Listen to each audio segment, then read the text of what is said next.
Good morning / afternoon, everyone. Sorry, I'm all discombobulated. It's been a day. But we are ready to play Call of Cthulhu, and I guess, should I do the recap? I guess I will do the recap. This time last week, we had started off, so the investigators have been investigating this train that has gone missing.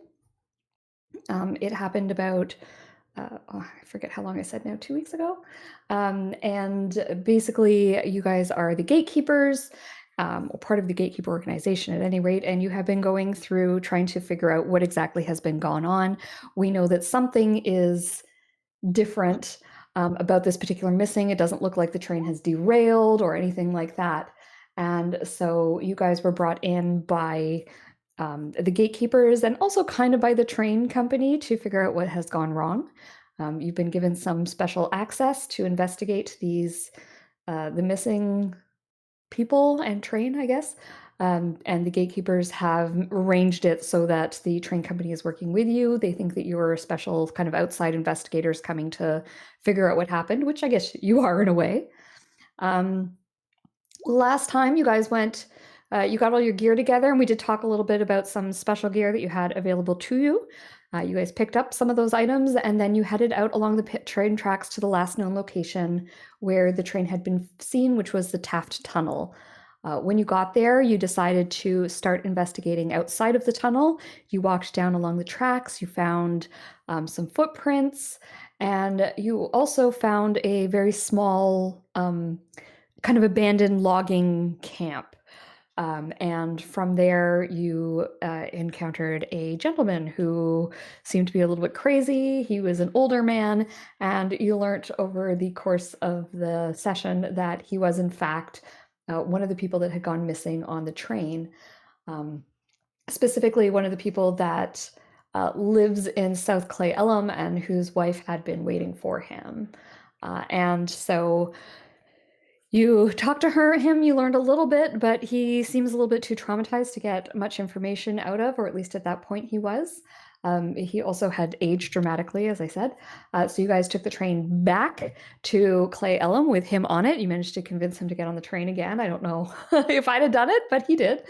And when he got back, his wife was thrilled to see him and sort of seemed to understand that it was him and had kind of been expecting something similar. She told you that the prophet had told her that he was going to come back different. And this guy calls himself the prophet of the Iron Serpent.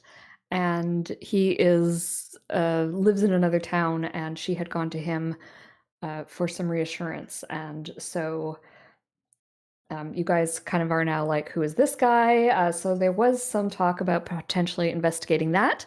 But before you did, you had the doctor go and check on Charles. And when he checked on him, everything was seeming okay. He seemed to be resting. You guys went upstairs to have a look. And he actually ended up attacking Professor Gray. His teeth had grown these sort of like fangs, and he bit you. And that was where we had saved game. Drama. So here we are back at South Clay Ellum, and you guys are in the house, in Charles's house. And I guess before that, has everyone rolled the luck? We're all good with that?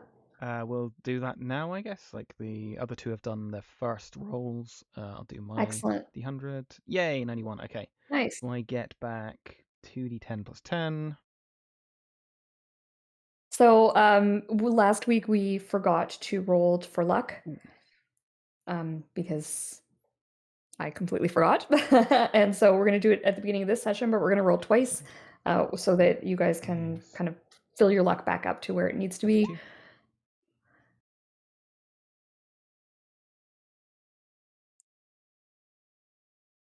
13, so that will be probably only 1d10 for Ken.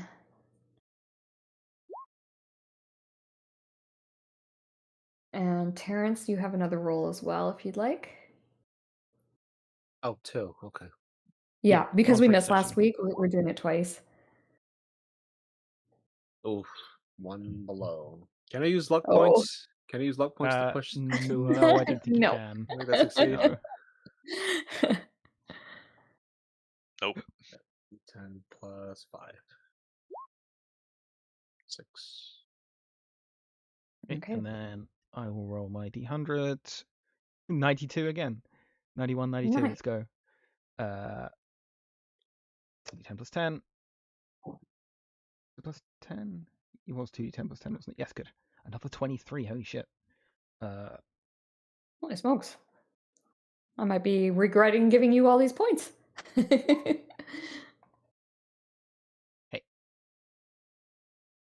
Okay.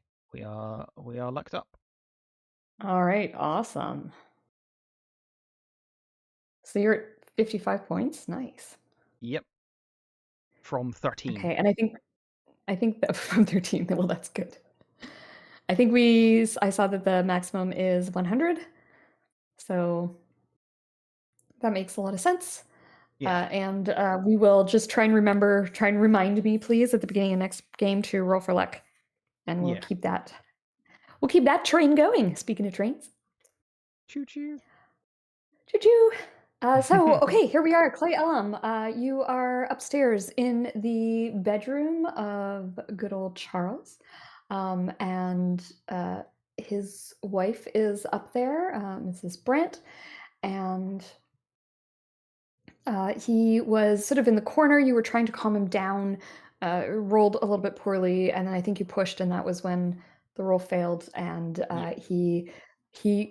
so Charles is he's looking terrified, and he seems to just sort of like switch over into fight or flight mode. And it seems as though Charles's fight or flight mode is fight. And so he comes flying towards you, and he bites down and sort of latches down kind of on your shoulder near your neck. And you can feel his teeth going into your flesh. You are going to take a little bit of damage. It is going to be 1d4 points of damage. Oof, 3. Okay. Ow. Okay. So yeah, he hits you pretty hard.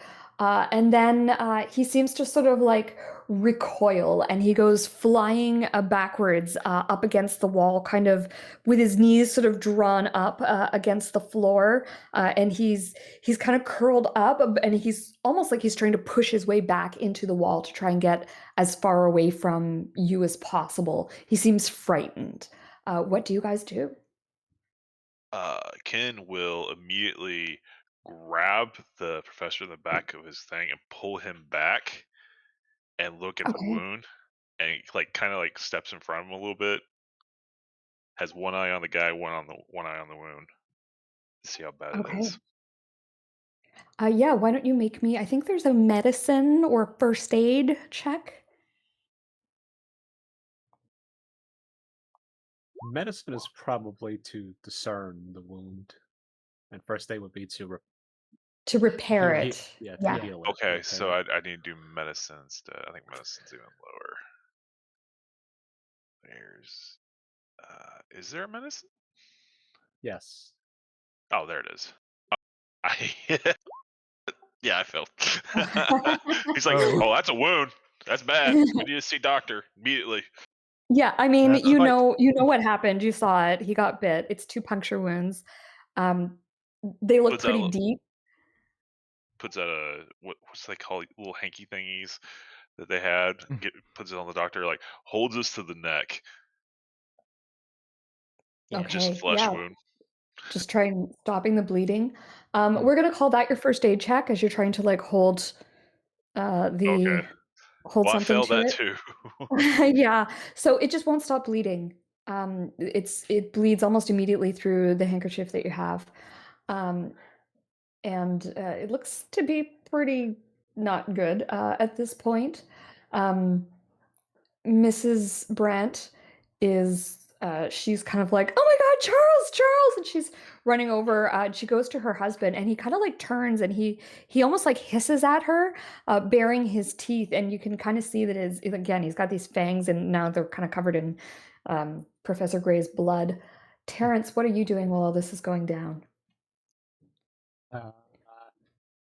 It's maybe a little screwed up, but I'm gonna try to capture the husband and wife in the frame. Okay. Yeah, and I'm gonna get you to do the same thing that you did for me last game, please. Maybe just put a little indicator to indicate where your Oh yeah, new photos start, and just make that list for me. And then when you get them developed, we can talk about what you see. This is session 3. Yep. Correct.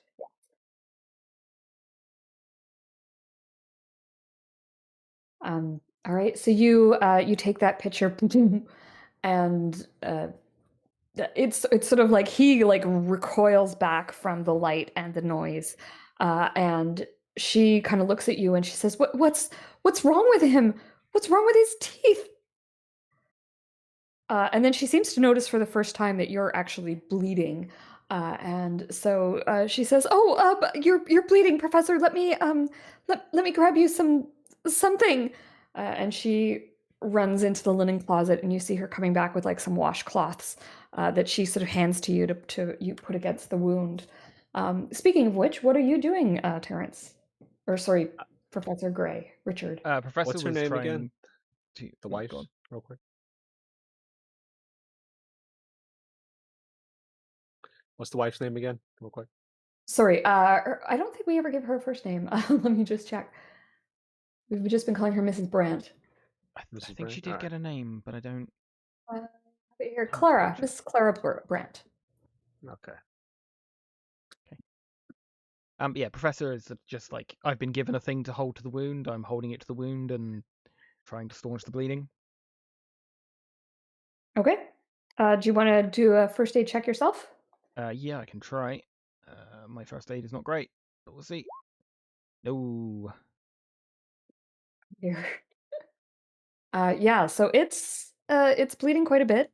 Hmm. And it won't stop. You're maybe starting to feel a little bit lightheaded. Yeah. If you can't get this staunched soon, it's going to be some trouble. We should get you the doctor. There should be a doctor. Is there a doctor in this town? We saw him Yes, he earlier. was just here. Oh, right. And he shouldn't be too far. Ken starts running downstairs and tries to go get the doctor who left not that long ago, right? Not that long Like, ago. yeah. Please make me a luck check to see if you can figure out which way he went. I just rolled your Clara, luck. Right? Clara, dear, would you happen to have any spirits? Distilled liqueurs. Yes, downstairs in the liquor cabinet. Hold still, Professor. Mm-hmm. I'll go grab some gin, clear alcohol. Yes, I'm vodka or A gin or something gin or like vodka that. or something. Yeah. Okay. Pour myself a Yeah, glass they've and got one of those. pour it over the professor's puncture wounds. Okay. It stings. Yeah. Professor Gray, do you take it like a champ, or are you screaming and yelling? He tries to. Like winces, like bites his tongue, kind of. Yes, keep pressure on it, Professor. Mm-hmm. Don't want you anything now. Okay. And with that, yes, Ken, the doctor had actually just stopped around the corner and was chatting with someone. So you managed to catch him before he's gone too far. And Ken runs up on him, literally picks him up. We got an emergency, and like kind of like picks him up and carries him with him in a little way. Like there's been an accident at the house. Neither now. And like he's trying to explain it by dragging the doctor away. The doctor is, I mean, you kind of like, he turns into professional mode almost immediately. And you find that he's running quite quickly with you. And as he runs, he starts firing questions at you. Who was injured? What was the nature of the injury? That kind of stuff. One of my Who was companions, hurt? the professor, he got bitten. What was he bitten by? The man, Mr. Rent? Brant. I hate names. Brant. Mm-hmm. He just bit him. Went crazy. Right. How bad's the wound? Is he bleeding? Pretty bad. His canines were huge. I didn't know they get that big. Is the professor conscious? Yes. All Mr. right. Grant is still a little freaky, so if you approach him, make sure I'm nearby. I'll taint him if he tries to lunge. Right. When we get up to the room, the first thing we're going to do is we're going to secure Mr. Brent. That is going to be your job, Ken. Do you understand me? Yes. All right. You're going to secure him, get him into a safe place, preferably in another room. If you need to get the assistance of his wife, that will probably go over best. And we'll take me to the patient. He goes straight up the stairs. Okay, you guys go running up the stairs, and when you get there, the doctor looks and says, "Ken, take him." He And he will says, approach him. "Professor, come with me." And he kind of grabs you and tries to take you Mhm. out of the room so that you're away from the situation. Professor Gray, do you follow him? Yes. Okay. So he takes you probably into. Sorry, I'll be right back with you, Ken. No problem. He takes you into a bathroom. Mhm. I imagine there's one on the upper level of this house, Mm. and he closes and locks the door, and starts dealing with your wound. While he does so, he's asking you a lot of questions, Professor. Mhm. What exactly happened? Can you tell me what occurred here? I tried to calm Mr. Brent? Why is my brain Mr. Brandt down? He was having an episode, and he just wheeled at me and went full teeth into my shoulder here. Goodness me. These almost look like Usually, his teeth puncture wounds. big. Yeah, Very bizarre. I didn't notice anything particularly large about his teeth earlier. I guess that's what happens when you're determined. I suppose very strange. And he starts dressing your wound. He is able to staunch the bleeding. He Hmm. tells you that it's quite deep. Hmm. He might, I don't know if he would, maybe he'd put in a stitch or two, and then patch you up with a band-aid. While all Hmm. that is going on, Terrance, you're in the room as the professor is taken away, and you see Ken running up there. You've heard that he's to secure Mr. Brandt. Ken, do you want to describe to us how you do this? He approaches like, Miss Brandt, can you help me calm down your husband? Um, I'm gonna see if I can get him back into his bed. Uh,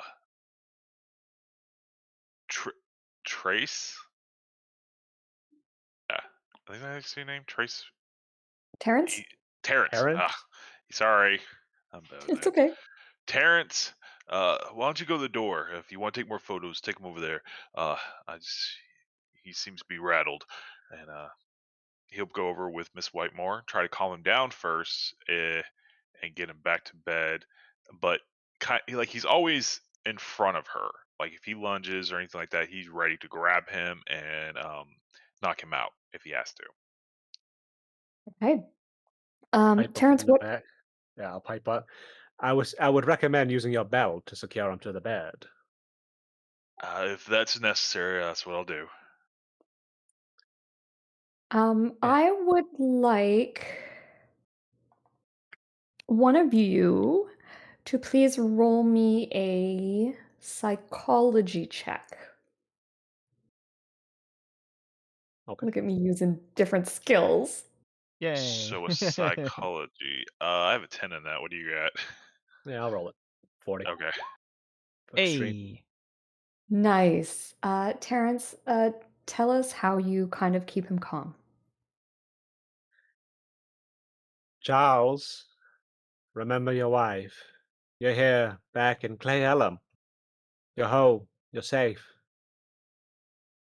Now, you did technically commit a felony, but we're willing to look past that. We need to know what's wrong with you. We need you to see reason again. We're your friends, remember? We brought you home. He sort of like he blinks a little bit and then just seems to like take a breath and for a moment he seems normal again. And he says, "Oh, I I'm I'm so sorry. I don't know. I don't know what came over me. I'm so sorry." And Terrance, with your extreme success, you realize that you have a window here. You have a moment to maybe get some clear answers out of him before he reverts back to madness. Okay. What the devil happened to you in there? Truly. On the train? Yes, when you disappeared, Mr. Brandt. What did It you was. see? It started so normal. We were just on the train in the car. I was looking out the window and I saw the tunnel approaching. I didn't think anything of it. And we entered the tunnel and everything was fine. I could see the lights. And then all the lights went out. And we never left the tunnel. We just kept going and going and going. And sometimes the lights would flicker on, and there were things outside of that train that. And he sort of like closes his eyes and he says, I don't have words to describe. And at first we didn't realize anything was wrong, but when we didn't leave the tunnel, we started to realize there was something strange going on, something strange happening, and we people started to panic. Some people tried to run between trains, but anyone who opened the doors, those things outside took them. And then I saw a moment when I had a chance, and there was light. The lights had come back on the tunnel, and the lights were safety. And I jumped. I opened the door and I jumped and I landed in that little pool of light. And then I ran, and I left them all there to their fates.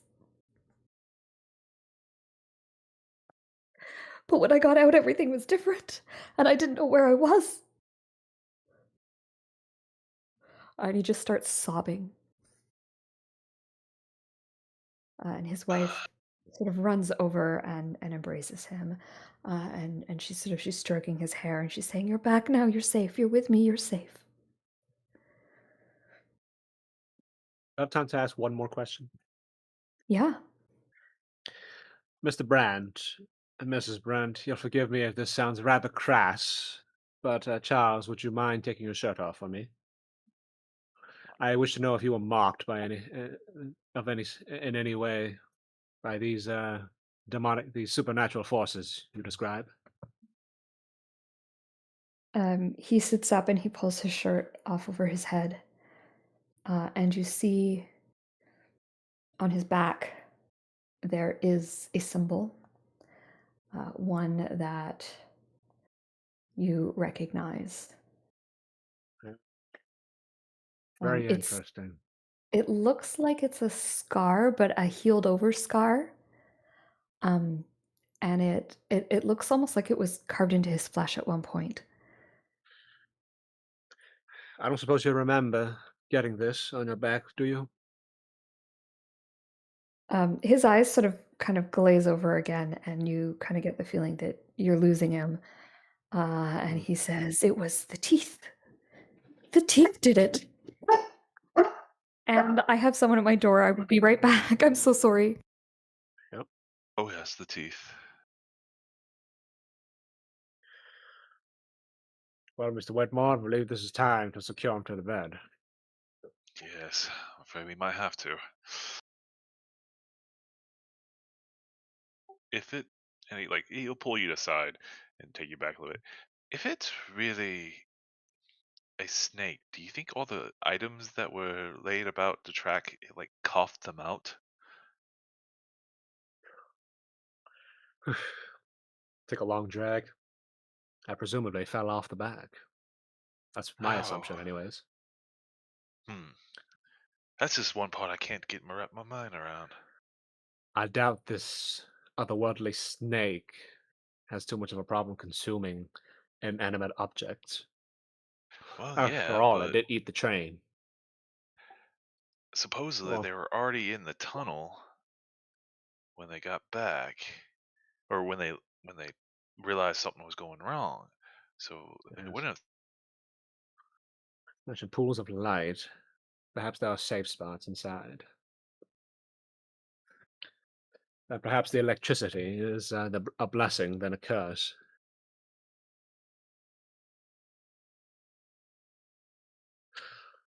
Regardless, Mr. Brand, would you care to get in bed now? Uh, Mr. y- Whitmore. yes,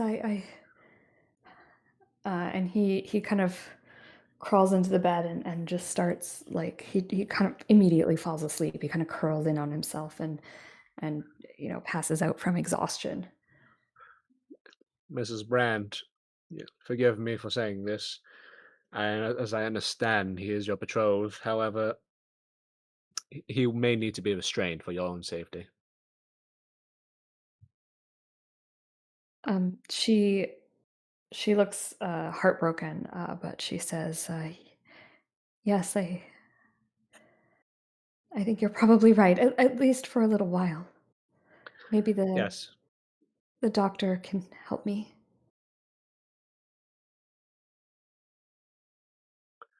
And speaking of the doctor, so Professor Gray has sort of shouted from the bathroom, "Are we all well?" No, that was my joke when Oh, Terrance are was saying we? about Oh, we can sorry. I thought it overlook. said "are We, well," but it was a no, question mark and exclamation. we're gonna overlook the bite thing, and Professor from the back was like, "Are we?" Gotcha.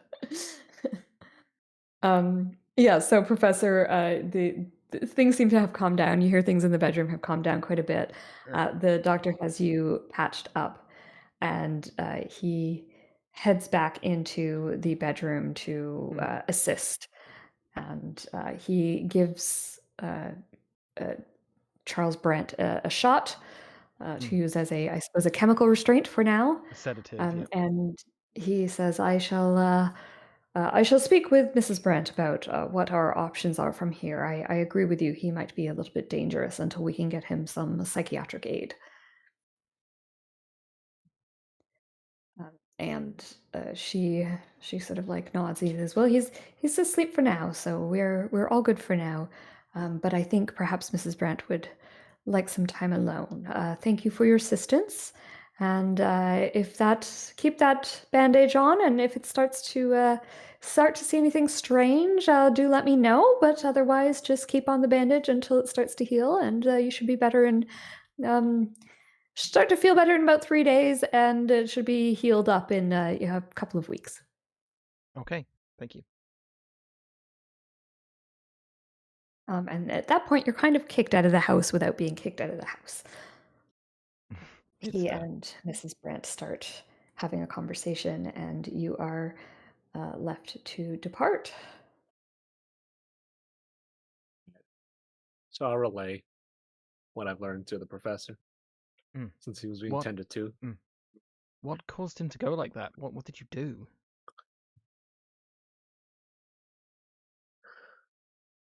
I haven't a clue. Perhaps by the sheer nature of being inside the tunnel itself, being swallowed or Uh, led into this portal, whatnot. I mean, what caused this particular episode? What caused him to panic? Oh yes. Hell if I know. I wish I could tell you. Light, perhaps. Mr. Brand did mention pools of light, perhaps safe spots along the tunnel. This ever winding in tunnel into infinity Hmm, that he describes. I guess. Can you guys hear me? Yeah. Yeah, we can Yes, hear now you we now. can. Okay. Sorry. Oh, the lights. Interesting. Describing, yes, was interesting.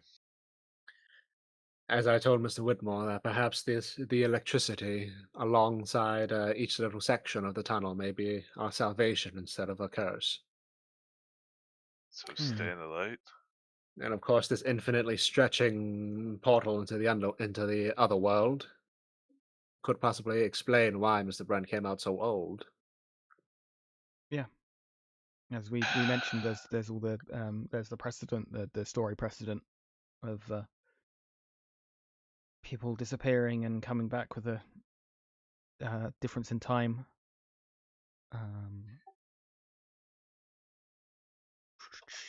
Well, for what it's worth, perhaps much of the other passengers on train 47 are still alive. Although, if we don't want them to die of old age, we may need to hurry. Perhaps.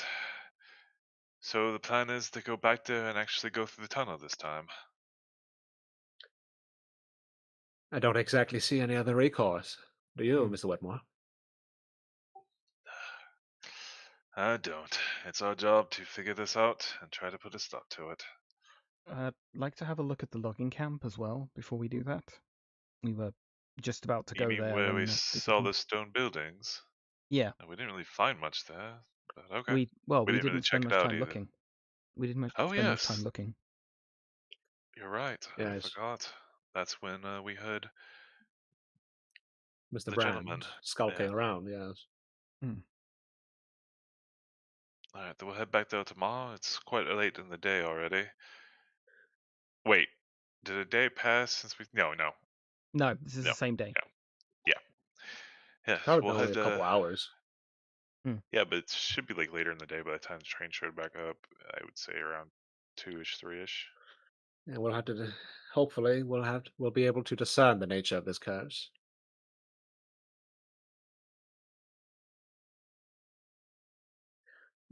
Okay.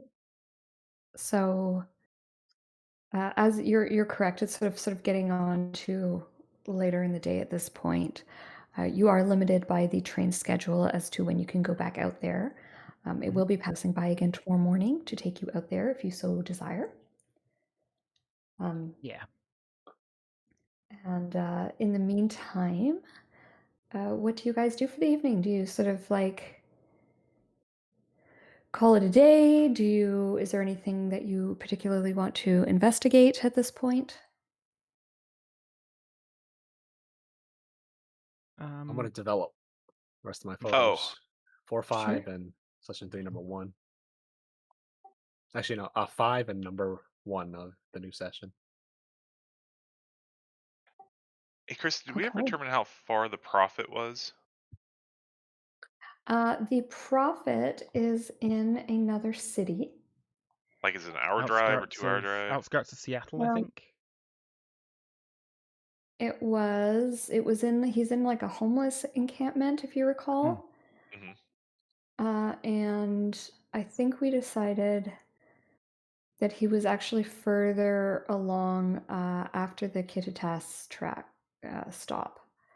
Oh, okay. Oh, I thought she went to Seattle. I got the impression that was where it's like the opposite way along the track. Did I say that? It's entirely possible. I said that. I think that's Hang what on, you said. let me look at my notes. Session 2. Sure. Because we're talking about Hoovervilles and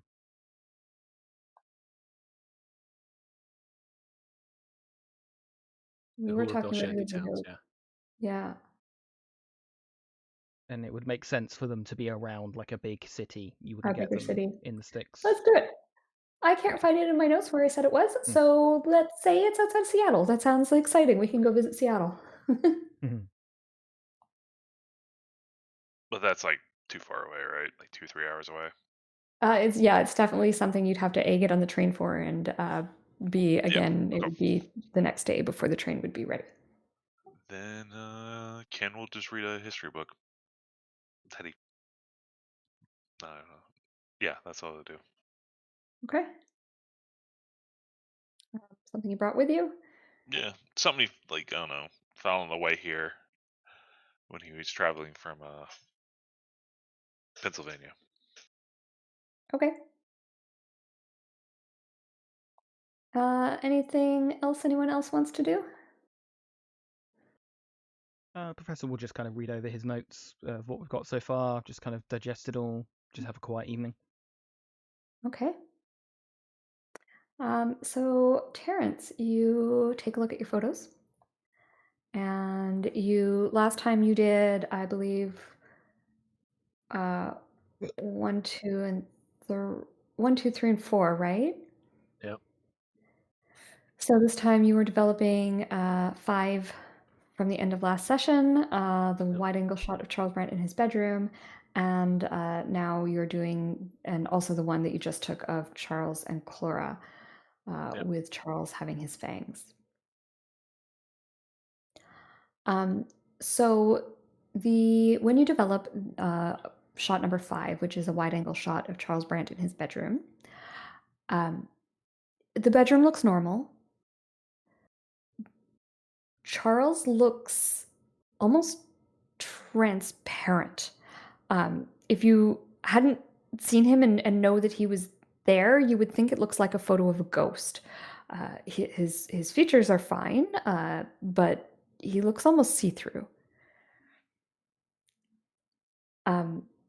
The next photo, the wide angle of Charles and Clara with Charles bearing his newly formed fangs, there is another sort of overlay. And we talked about last time you had a picture of Charles with like an overlay kind of on his face. This is the Yep. same kind of thing. You see another image superimposed on Charles, but this one has features like that of a snake, and the only thing that matches up on their two faces are the fangs, almost as though the fangs are the embodiment of whatever was there. I need you to please make me a sanity check. Sure. Oh, do we recover our sanity? No. No. Okay. I'm not. Yeah. Nah. I'm not gonna coin flip it. Okay, so we're going to call this a D4. Sure. Oops.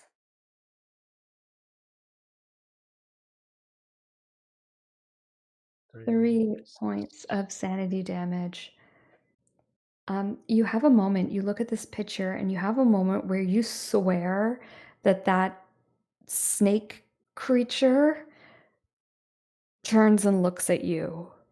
It almost seems to move and be living through the photograph.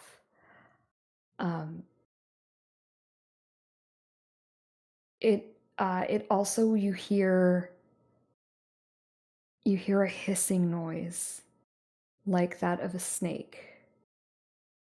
And then you kind of like blink and it's gone.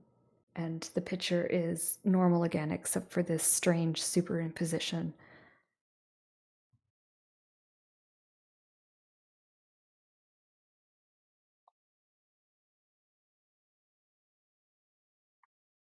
Okay. Well, pretty freaked out. So after that, I'm gonna take a walk after dinner Okay. around town, mostly around the train station. Just doing some thinking and reviewing Yeah. my notes. So you take a walk, you go around the train station, and you hear the whistle of a train where no train is expected. And you see a train go through, stop at the station. The doors do not open. No one gets on, no one gets off. And then the train takes off again. It looks real. Go ahead. Before it departs, may I? Yes.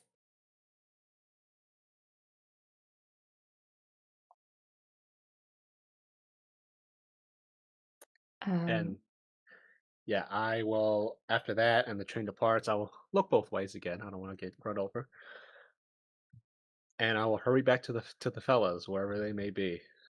Okay. There is one thing that you do notice. You do notice that it has the number 47 painted on the side. I'll try to make sure. I'll try my best to get that one in the shot. Sure. Okay. Once you take your photo, you head back to meet up with the others, you said? Yep. All right. You go back to the boarding house. And the others sounds like they're in their rooms, both with books cracked. Yeah, it's go boom, boom, boom, boom, boom, boom, boom, boom, boom, boom, boom, boom, boom, boom. It's like they're one person's room, jog over, boom, boom, boom, boom, boom, boom. Yes. What is it? Is it a You'll never problem? guess what I just saw. You're correct. Take a guess. Take a guess, Professor. No, you just said I wouldn't. Are you okay? You seem very. Well, fun. All right. I just saw Train 47 pull into the station.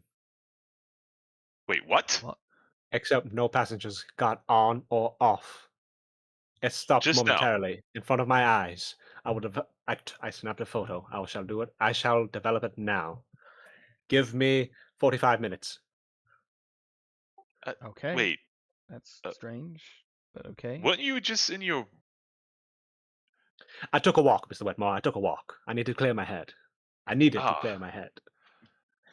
I see, and that's where you saw the train. I Is it was still at the there? train. No, it pulled off, Mr. Whitmore. Ah, I see. Okay. Hopefully, perhaps I got a shot of any potential passengers on board. I didn't see any. I did not see any with my naked eye. Have I? God? No, Ah, no passengers. No passengers. But perhaps the photograph shall reveal something. okay, go develop it. And Ken will go to the professor. Did you hear the train come in? I didn't hear anything. Neither did I. And you can hear that thing coming from anywhere in the town. Because trains are very noisy, okay? I've lived in a Yes, town they with a are. train. You always Yes, heard it come in. steam trains Yeah, back then especially. yeah. Yeah, I used to live next to a Um, train station, and we had a steam train that went through like once a week, even now. And yeah, you knew when that was going through. no kidding. Uh, let's see what photo he took. All right. Terrance, when you take your photo and develop it, all you see is an empty train track.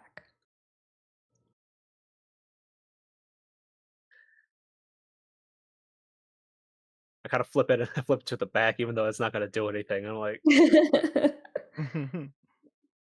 and I look at my camera. I make sure I have the good stuff.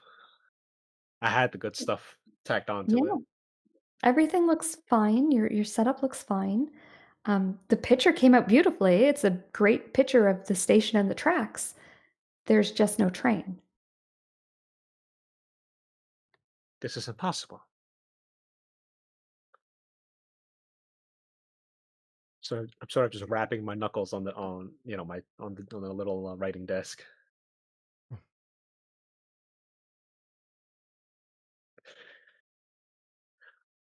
I want to pop out of my room at this point and knock on both of their doors again. Boom, boom, boom, boom, boom, boom. Yes.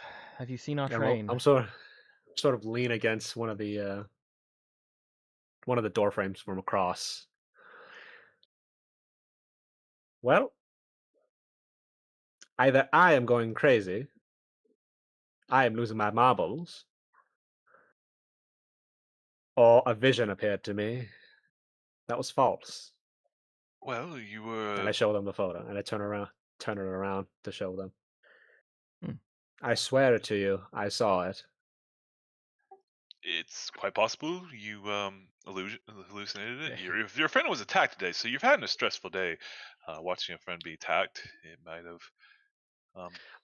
Mr. Whitmore, I don't need you to explain what I may or may not be seeing. This is your second mission. I've been at this much longer time than you. I know what I saw. Ken just nods. Like he does that. I'm humoring you nod. Don't want to make a big deal out of this, but I'm humoring you not. Yeah, that's what he does. The damn train pulled in, and then it pulled out of the station. Why? Why did it only appear to me? That is the question. Hmm. I do not have the answer to. Damn. And like you could smell it, you could hear it. All 5 senses were awoken, dear Professor. You tasted it too. Wow. The smoke, yes. Oh right, of course. Okay. Curious. Why?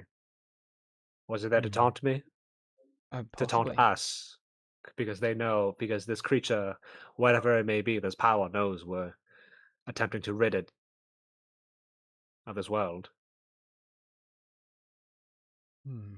Well, maybe. Well, that's Hmm. terrifying because that means it's been Maybe. watching us this entire time. Maybe we try and can you you know what time it was roughly? I look at my my watch.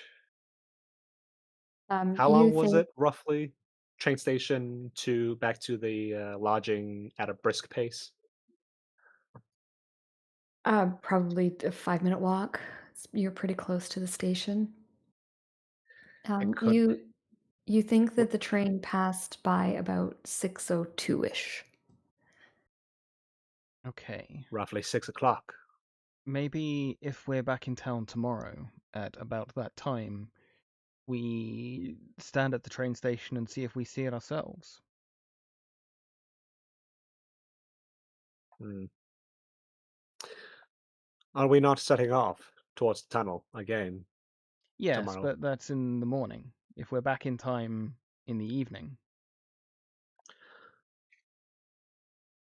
Yes, hopefully then, I guess. Yes. All right. I mean, did it stop at the platform for long? It like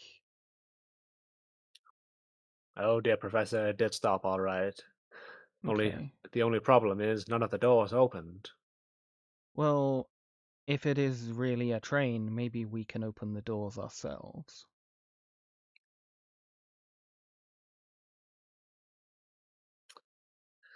So be it. We shall see. Hmm. I apologize for disturbing the two of you. It's okay. It's an interesting Leave myself development. to my own delusions. I need a drink. I'm gonna head down. I'm gonna go to whatever watering hole there may be in Clay Ellum. Yeah, Probably, there's a little bar. Um, you'd probably have to find a speakeasy because oh, that's right. we're in You're the in in Prohibition. Prohibition. I Clayallen think might I could. even be a dry county. I'll fast talk my way around. Sure, go ahead, give me a fast talk. Yeah. You find yourself there's a little coffee shop that is open late, and you talk your way inside, and they've got a back room with some drinks are a little bit stronger than coffee. Listen here, fella. I am in need of lubrication, stronger than coffee.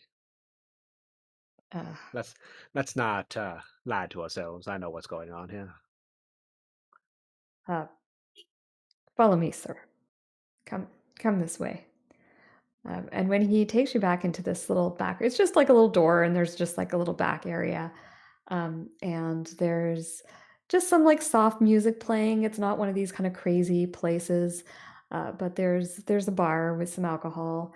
You see the sheriff is sitting in there having a drink, along with a bunch of other people from town. It seems like this is a bit of an open secret within the town. And the sheriff sees you and he gives you a nod. I just I walk past towards my seat. And I just nonchalantly say whiskey and neat to the bartender. He he hands you a whiskey neat, and the sheriff says, "Put that one on my tab. This guy's just brought back Charles Brandt." Appreciate it, And Sheriff. the bartender pours you a generous shot and says, or a generous pour, and says, Charles is a good man. It's glad you were able to find him. We're glad you came to town." Yes. Don't wish to make any promises to you lot, but with any luck, we shall bring back the rest of them. I hope so. I hope so. Tell me, I heard a rumor that Charles was a little injured when he came back. Yes, yes, he was quite banged up. He requires rest. He is not quite right in the. I sort of not subtly point my finger to my head, to my temple. The Quite an bartender kind of ordeal. nods. Quite an ordeal he went through. I can only imagine. So it was an accident then. Yes, Or terrible, Charles. awful sort, awful.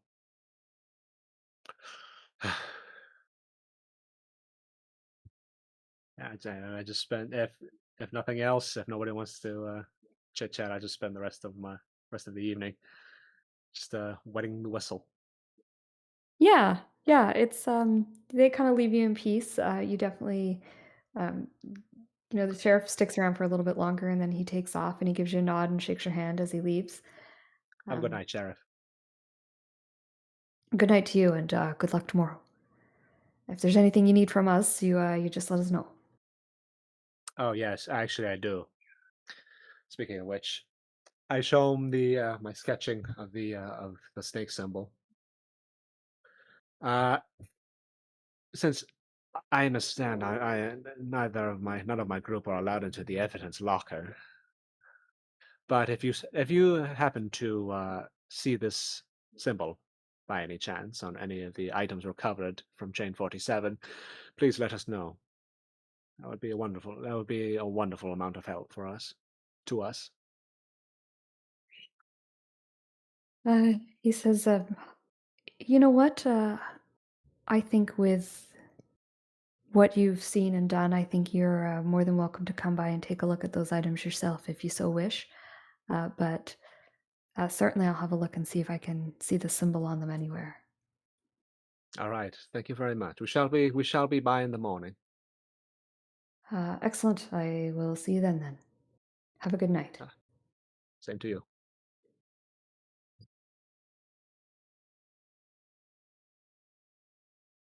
All right. That'll, Anything that'll, else? that'll end my scene. Yeah. Thank you. Ken and Professor Gray, anything that you guys get up to that evening? Not really. No. Ken just No, continue just reading quiet his evening. book. Sorry, yeah. Yeah, just a quiet evening. Okay. In the morning, there is a knock on the door, and the doctor is there. And he says, "I wrote up the medical report for Mr. Brandt. I thought you might be interested in seeing my conclusions. And Professor, would, if you don't mind, I'd like to take a look at your injury there and perhaps Sure. change the dressing." I appreciate that. Thank you. And he takes off the dressing, he looks at it, and he seems to be quite satisfied with the progress of how you're healing. Okay. And he re-bandages it and says, "Excellent, it's all looking good." Okay.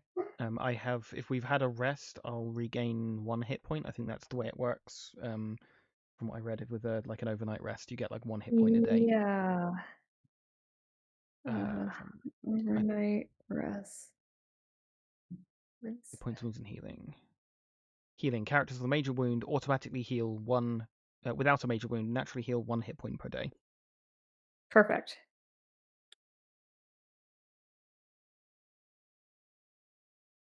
I will So if either of the other two of you have any injuries, physical injuries, I think you can heal them as well with 1 hit point. I don't think anyone else got hurt. Just psychological. Just psychological, yeah. Exactly.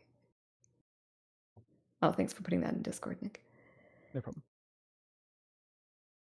Okay. Baby. Thank you for the report, Doctor. Yes, We thank you. appreciate it. You're very welcome. Please keep us posted. Of course, yes. Just for your information, we have decided that Mr. Brandt is going to be staying in his home for now, and we've made some arrangements for some physical restraints for Mr. Brandt while he is in the healing path. That is probably for the best. And his wife will be doing the primary care, but I'll be stopping around there fairly often. And if you so desire to go check on him, that is where you will find he and his wife. Thank you for your help, Dr. Kessler. You're Shake most his welcome. hand. He shakes your hand. Now, if you excuse us after breakfast, we must be going. Of course. And he takes off, presumably to go to the Brent's house. And where would you guys like to go first? You do have the option of going to look at some of the items, or you can you can wait for a couple minutes and hop on the train and head out to the Taft Tunnel. Oh yes, I should relay the good news, boys, fellas. Hmm. We've been given permission to look at the evidence locker from Chain 47. Oh, that's The good. good sheriff has done us a favor. So we'll head over there this morning before the train, and then We we'll shall head catch out. the train after 10. Yes, Sure. and we'll go first for the logging cabin, right? You wanted to see Yeah. that, Professor? Yes. And then we'll go into Yes. the tunnel, and God be with us. Hopefully someone will be okay. at least. So you immediately after breakfast head over to the sheriff's office. You've been here a couple of times now. Nothing much has changed. So there is no one behind bars this evening or this morning. And the sheriff gives you a nod when he sees you and he says, "Gentlemen, you decided to come and take a look at the items we've recovered then." And I will bring up that list for you. Oops. And he unlocks the evidence locker and he says, these are the only items currently in the evidence locker, so you can just go on in, take a look. We've gone over pretty much everything, but if I can answer any questions or anything like that, otherwise feel free to see what you can figure out. Ken will turn to him. We have a Professor. Can you show him that symbol we found in the woods and is also on Mr. Whitmore's back? Yes, I will. Did you show see him the that. symbol in any of the items? He looks at it and he says, "I'm not entirely certain. I just got a flash of crazy deja vu when I saw it, though, so perhaps. I don't recall where. If you could But take I've a moment definitely seen that symbol before." and think about that, and if you do remember, it would be great for us to tell us. It's part of our investigation. Of course, yes. I'll And walk in and take a look. yeah, so he sort of shakes his head and closes his eyes as if he's got a bit of a headache from looking at that thing. And you guys head on in. The evidence locker is more just a cupboard with a lock. It's not super fancy, but there are a bunch of items that have been placed on the inside. Everything is tagged neatly with a little tag that's tied on with the date and location on it. And the items are the ones that are on your list here. I did bring it up for you. So the personal effects, obviously, you've already received this whole report, but the personal effects are the items that are recovered that you're looking at now. So you can tell me what you look at. And we'll do some checking. Well, let's start with the journal first. Inspect it. Okay. Yeah, Front so you to pick up back. the journal. It is bound in leather, and there are there's a lot of entries in it. It starts off quite normal. The last entries are pretty illegible. It looks the ink has smeared. The writing is not good. The writing sort of deteriorates as you look further through here. Can you give me what kind of check would that be? Sorry, let me just look at the skills here.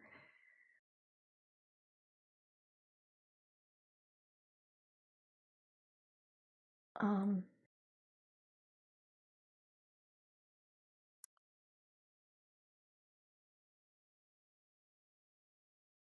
in D&D, I would call it an investigation. If you have anything,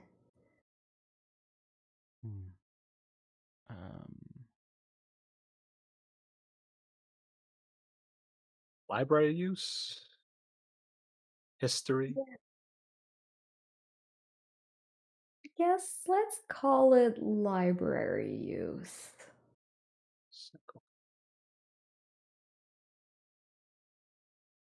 Okay. All right. I'll roll it.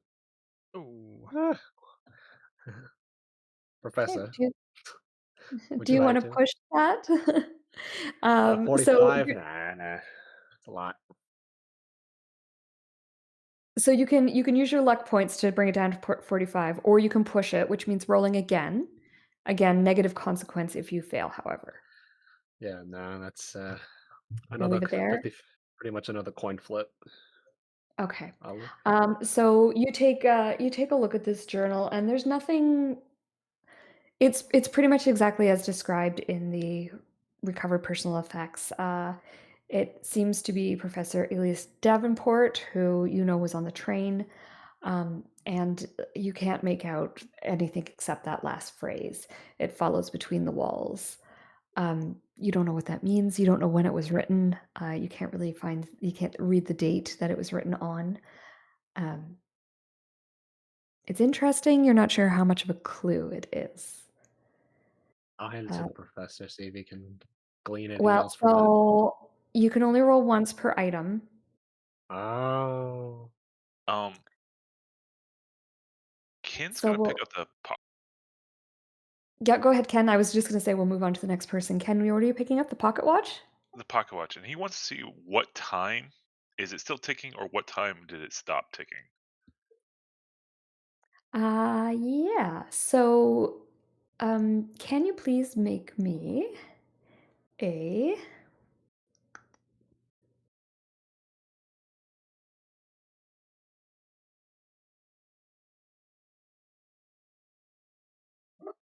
let's call it oh gosh, sorry.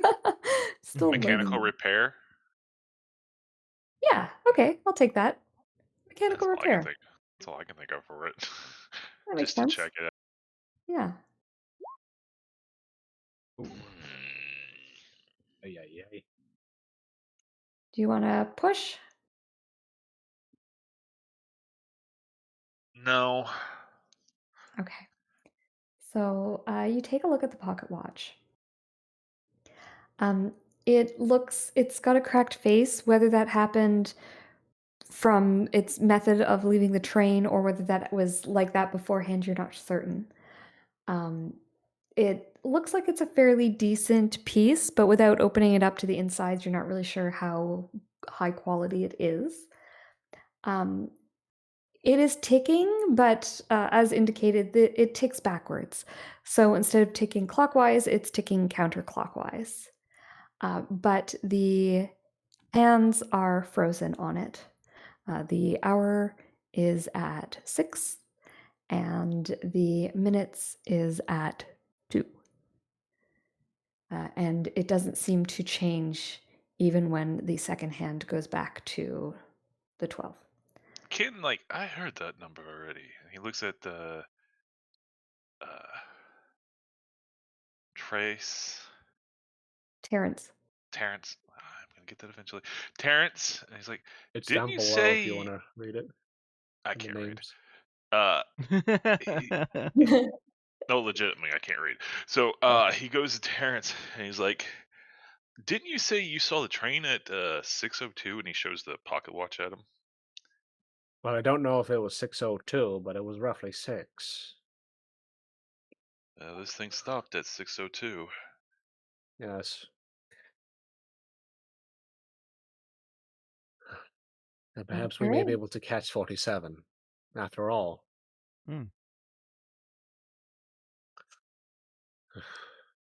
Yeah. Professor Gray, what do you grab? I'll have a look at the Bible, and just kind of piece my way through it. Sure. Let's call that one Idea library use. Yes, I'll Yeah. happily make that. There we go. One of us should succeed. Hey. All right. So you do know that there was a priest on the train, Reverend Blackwell, and this Bible has his name in it, as described in your handout here. Yeah. There are several passages that are underlined in pencil, and there's a bookmark. Lift up your heads, O ye gates. And so, I mean, your gatekeepers, the word gates is in here. Yeah.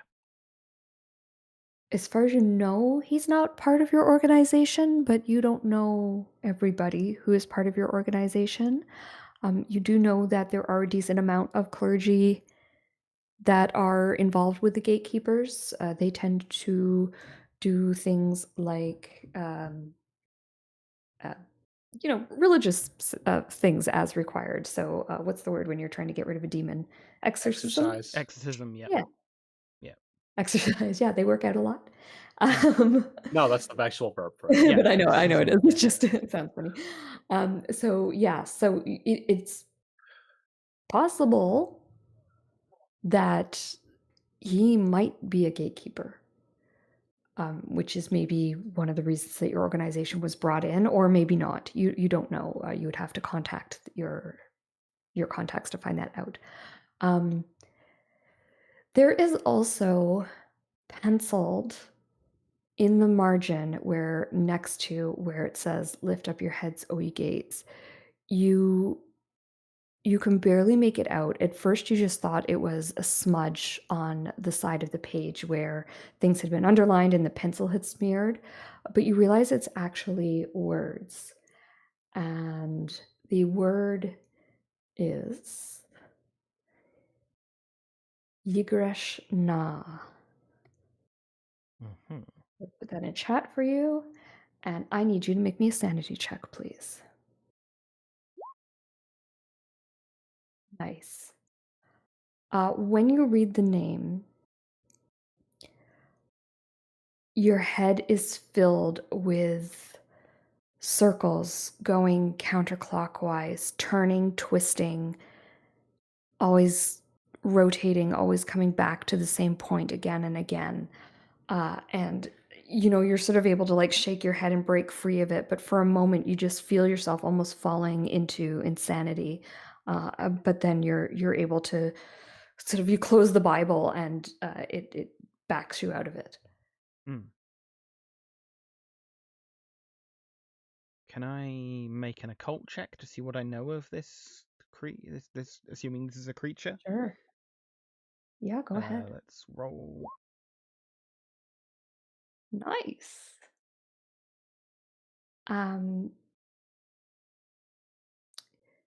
You have read this name before.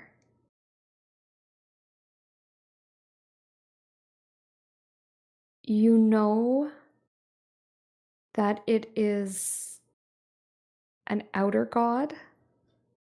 Okay. You don't know much about it specifically, but you know that outer gods are extremely powerful. Okay. They are sort of outer gods are like out in the aliens, is maybe a way to put it, or they are alien, I guess. Um, they are they exist outside of the Earth and the solar system, and they are one of the more foreign gods, if that makes sense. Like when I say alien, I don't just mean like little green men.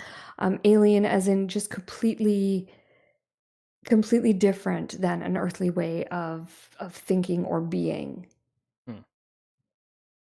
To the point that to understand them can drive one mad, or to even approach understanding, to try and understand them can drive you mad. Yeah. Okay. Well, I think I might know the name of our adversary at least. I'm not going to read it out to you here. But I think we're dealing with an outsider.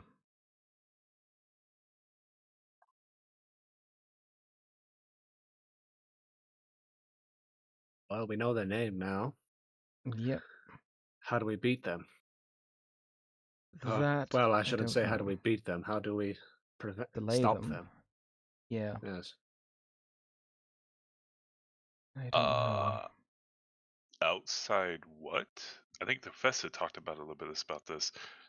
Beings from another plane of existence, right? Yes, outside reality. Outside, very much outside us. Not a human. Excuse the crass, maybe blasphemous approach here, but not a human-derived god. Something other. Something much worse. Yes, I remember the doctor ranting about those creatures multiple times. Like that. Like out of some godforsaken fairy tale. Maybe, but worse. Like all of the. Have you read the original Grimm tales? Those kind of things put those to shame, even. Yeesh. Right. And I thought Snow I'm White was bad. gonna pick up the child's rag doll, and what I'm gonna do is sort of squeeze it all around to. I see that the arm is torn off. I'm gonna Mhm. squeeze it all around to see if there's something possibly inside. Somebody left something inside, like a message. Sure. Let's do a spot hidden. Sure. Rifle through. Spot hidden. Pretty good at these. Nice. Not bad at all. So you squeeze the doll, feeling it, and the left arm is not completely torn off, but torn, and you can see some of the stuffing coming out. And it's in there that you feel something hard, and you poke around and you dig it out, and it is a small piece of metal. The metal is dark in color. It has some sort of, it's sort of like a silver gray color. It's fairly heavy in your hand.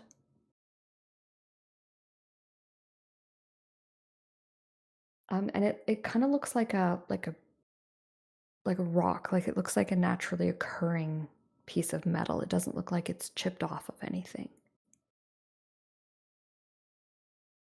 Piece of iron, perhaps. At this point, God only God knows what it is. I want to place it down on the desk, on a sort of like empty patch of the desk, and stand back. Cool. Okay, you take a picture of the piece of iron.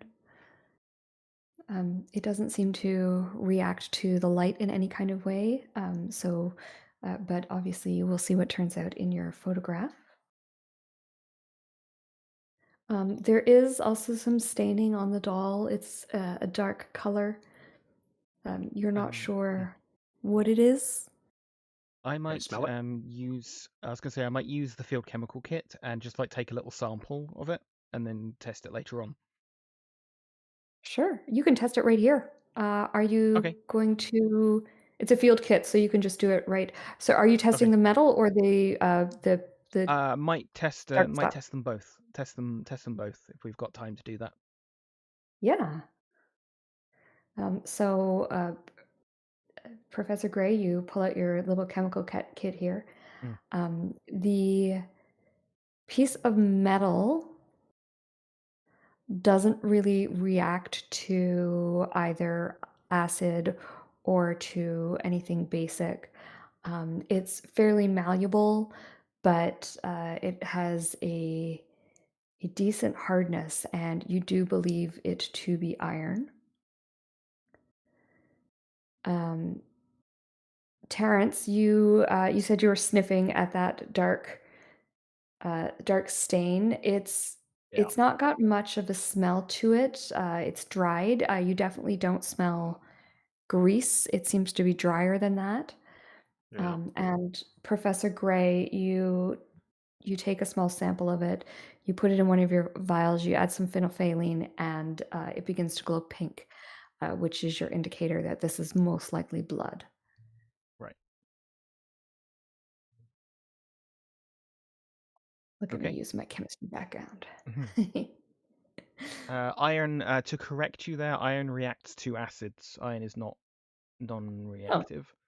Iron I reacts with thought hydrochloric acid.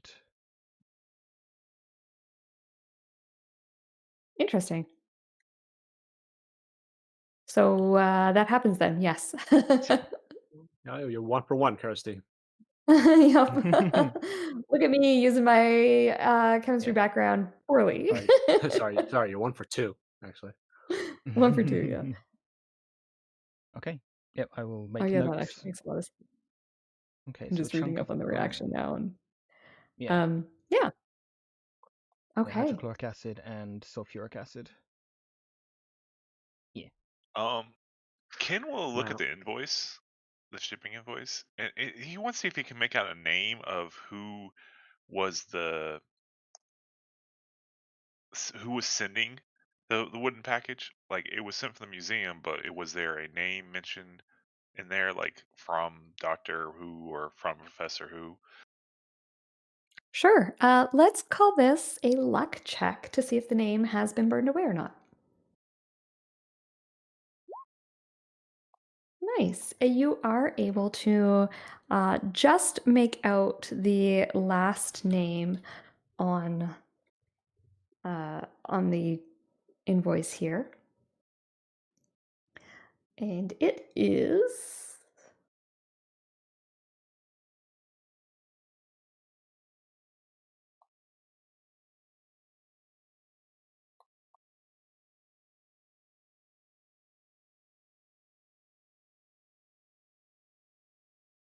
Sorry, I'm looking for it. It's all good. Um, It's lost. It is. Here we go. Collins. Look here, Professor. It looks like the package was sent by Mr. Collins at the museum. Remind me once we get to, if we check out the Prophet when we are near the Mm. city, to see if we can send a telegram. That way, they still do telegrams, right? Or wasn't phone invented by Yep. now? Yeah, Yeah. yeah, it's Yeah, still absolutely. Telegram would still be the way. Yeah. Um, and see if he is willing to send us any more information on these packages if we are required. But we'll do that in a Mm. day or so. Sure. I Okay. Pick All up right. the So I've piece of added I've added the last name of Collins as the shipper onto your shipping invoice thing there. Mm. Alright. I'll pick up the Is there piece of anything else you iron. guys want to examine? Sorry, I'm cutting you off all over the place. Go ahead. I'm just picking up the piece of iron after the professor's done testing it. Okay. I'm gonna pocket it. All I right. don't know the significance of this, but perhaps this may be pivotal in our fight. against the enemy. Maybe. I mean, why else would you leave it in there? Yeah.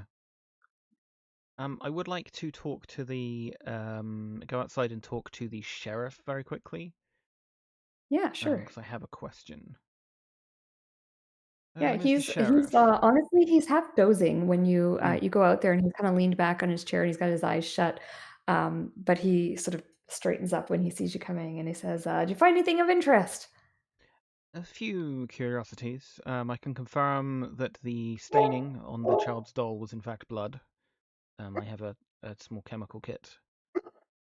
Ah, I have a question about. I'm reading through the inspector's notes, and it appears that it says the items were placed rather than dropped.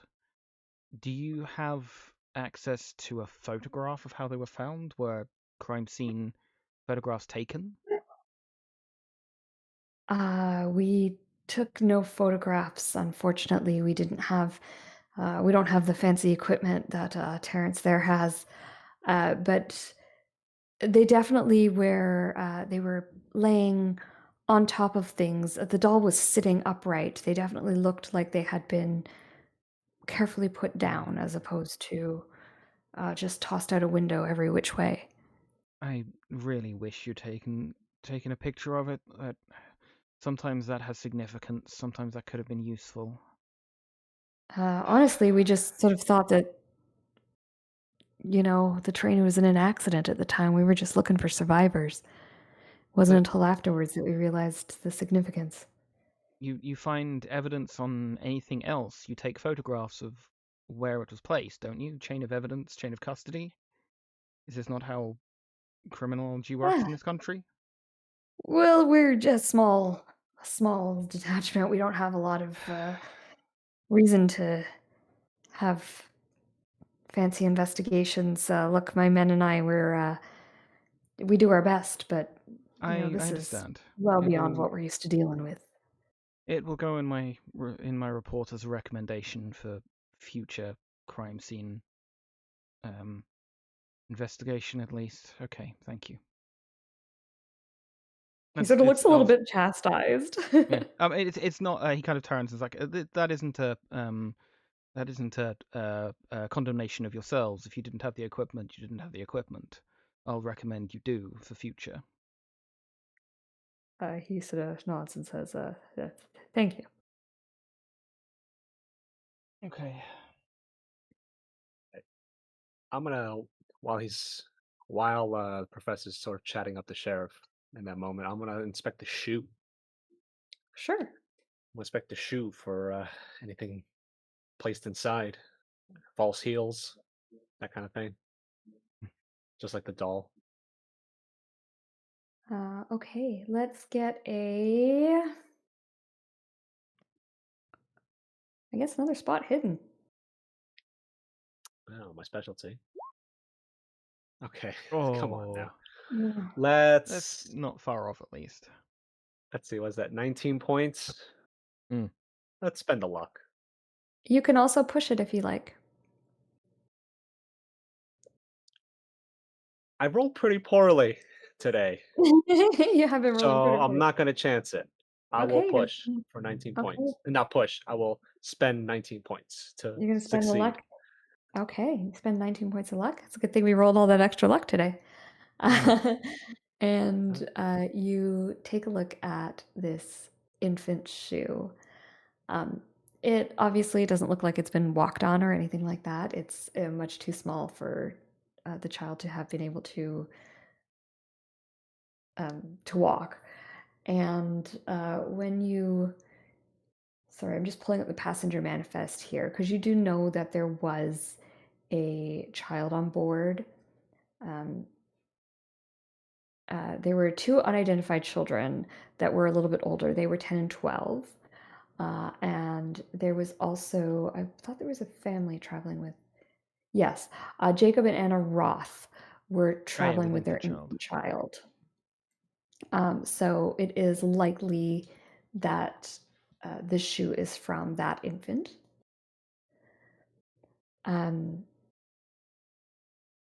When it when you look at it, you at first you don't see anything interesting about the shoe.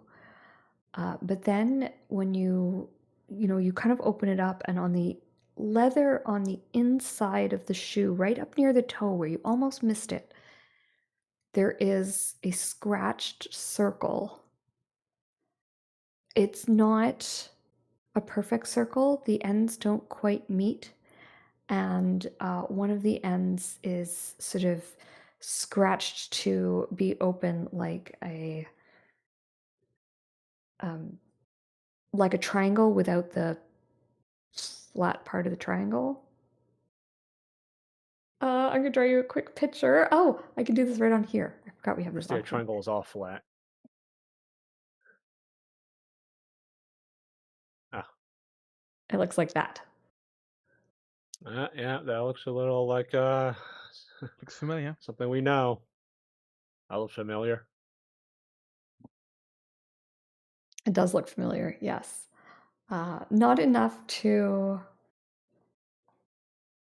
cause any problems, but it definitely looks like it could be part of that symbol. Big for Uh, hell. Cry for and help. let's go back to Ken. Ken, is there any other item that you would like to take a look at? Not really. Ken got most of his questions out. Um, wait. The, oh no, that shoe's for a child, right? Too small to be Yeah, for an adult. I was yeah. thinking maybe a false bottom shoe, but no, I don't So think the only so. item that has not yet been investigated is the ticket stub. Or the opera Oh, program. and the opera program. He'll take a look at the opera program and look at the back, see if there's anything written on the back.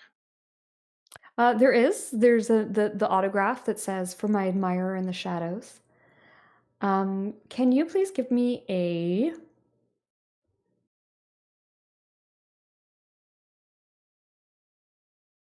library use?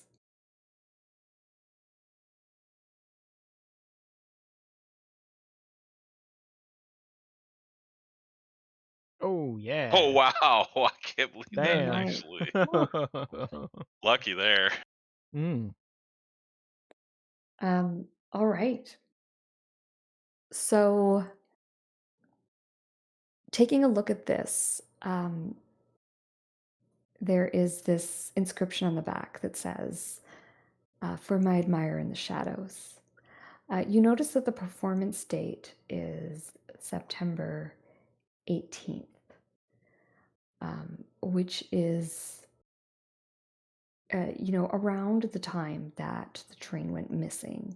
So that is so far kind of lining up correctly with what you would expect.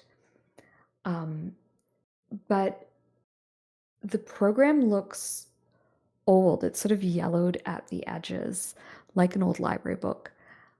That makes you. It looks like it's older than what it should be, if that makes sense. The paper is weathered. It's a bit. There's something about it that's a bit off. You also, when you hold it, you kind of hear in your mind's ear a song, an opera song, and it's sort of like on repeat in your brain. You just hear this. When you like get a song in your head and you can't sing the whole song, and it's just like the chorus that goes like around and around and around in your brain. That's kind of what's happening here. You're just hearing this song. Can I get a There's not like an opera check. Mhm. History? Yeah, that's called history.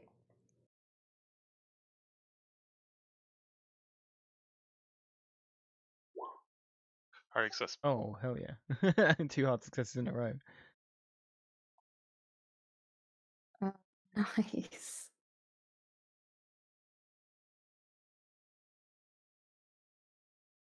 So I've heard this song Um, before. you've heard it before. Hilton,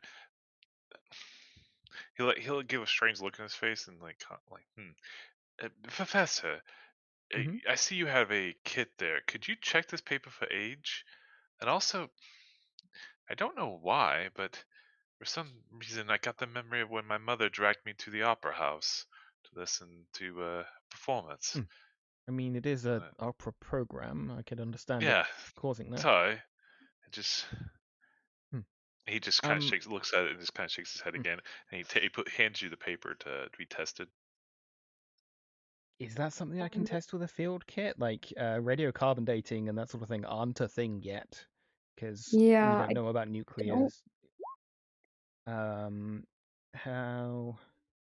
Let's just do a little Oh, I don't know search. How that would you you would check? have something to determine the age of the paper, How would you unfortunately. determine the age of paper? Question mark. Google is our friend. While you're looking Um, that up, can you recognize the opera? It's one by Offenbach. It's called Les Contes de Hoffmann, which means the Tales of Hoffmann. Um, and it is it's an old piece. It's from like the late 1800s, and oh, it's a fairly famous piece.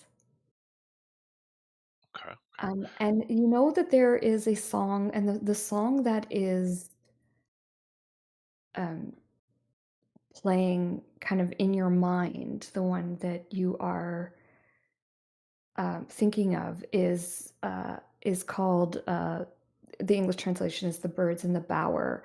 It's also referred to commonly as the doll song. And in the doll song, the doll has to be wound up in order for her to continue singing.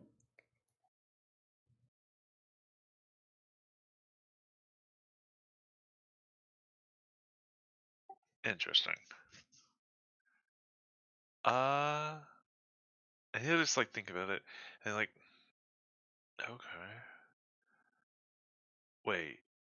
And he looks at the watch again. He's like, that watch has been ticking this entire time, hasn't it? yes. It should have ran out long before this. Watches like that only tick for a day, two at most. Especially if there's been some time dilation, like happened to our friend. I don't know where I got that thought. Um, he'll pick it up again and try winding it just to see if anything happens. And this is kind of like you get a thought in your head and you just Mm. do it for whatever reason. He doesn't really say anything out loud. He just kind of picks it up and just like, Just picks it up and tries to do it. Can yeah, I like please get an intelligence roll from you, please? Ooh. I am going to push it. Uh, seeing the fact that he owns a pocket watch, he will like, okay, he remembers taking apart his own pocket watch, and he flashes back. I'm trying to do some memory for intelligent. So he tries to flash back how he took his pocket watch apart, uh, which way he should wind this one, um, and that it's very delicate, so he shouldn't like really turn it too hard. He's got to go very soft. So the Okay. penalty could be like I turned really hard or something like that. Yeah. Sound good? Mm-hmm. Sounds good. Okay. I'm re-roll. Okay. Oh. Failed. Oh boy. Oh. I Okay. thought 50-50. So That Double 80s. you you take a look at the pocket watch and you start to twist it, and then you sort of stop and you're like, okay, which way does it go? Be very gentle, and you figure out which way that it should twist. And it should twist that way, but this watch is running backwards. And so when you twist it that way, you just hear a snap and the second hand stops ticking. And I think this is a good point for our break. We're running a little bit later than I had intended here. Okay. Uh, get so let's just pause it here and pick up in 10 minutes. Great. Sure. See you all in 10.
And we are back.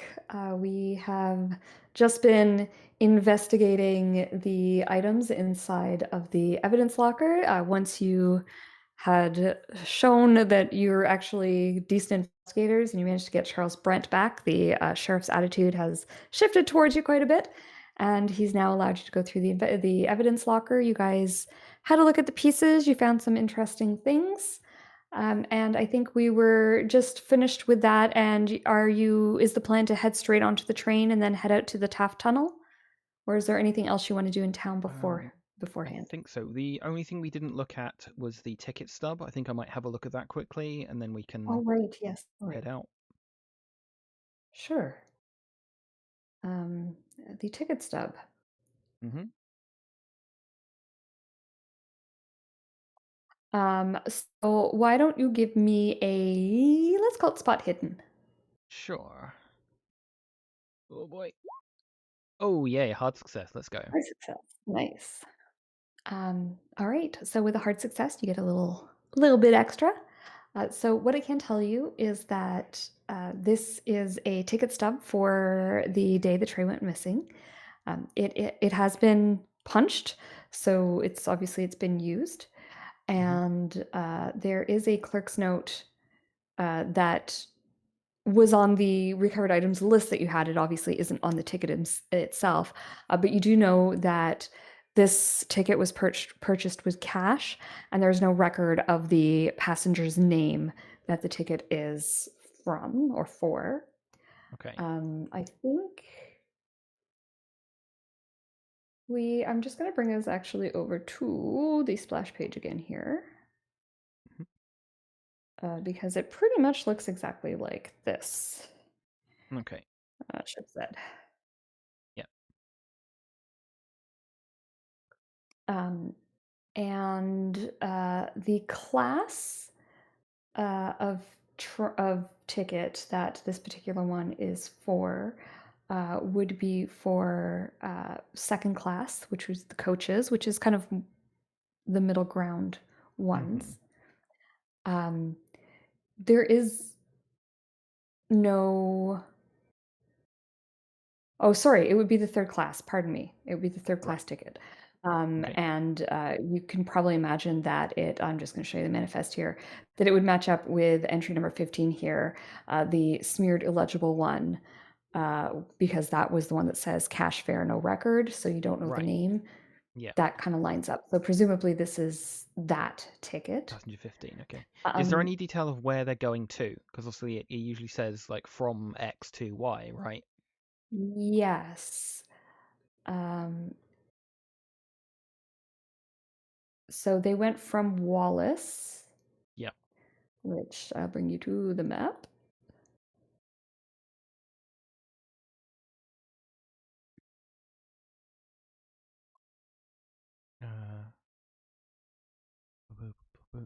Wallace. So many stops. Yeah.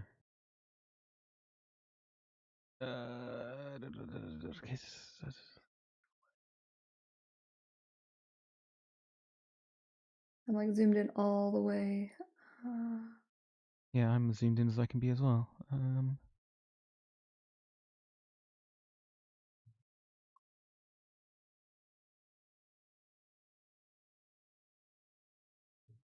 George Wallace, not Warden. Wallace. Or maybe it's supposed to be Warden. That it would have to be. Oh yes, because this is why it's because it's backwards. So because this is what ChatGPT did to me, right? Right. And it So says going it's to going Warden. to Warden, and it would be from Seattle. Right. Okay. And I will put that in the recovered items ticket stub thing here.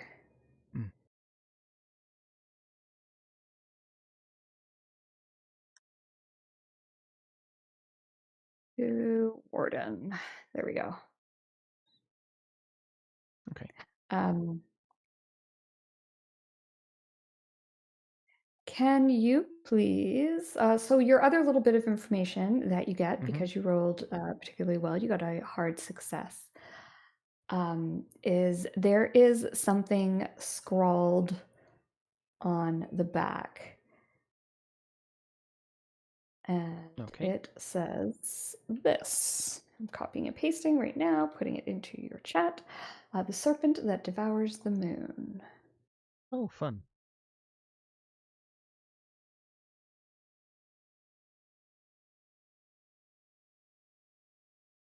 So that's what just scrawled on the back of the ticket. Just scrawled on the back of the ticket.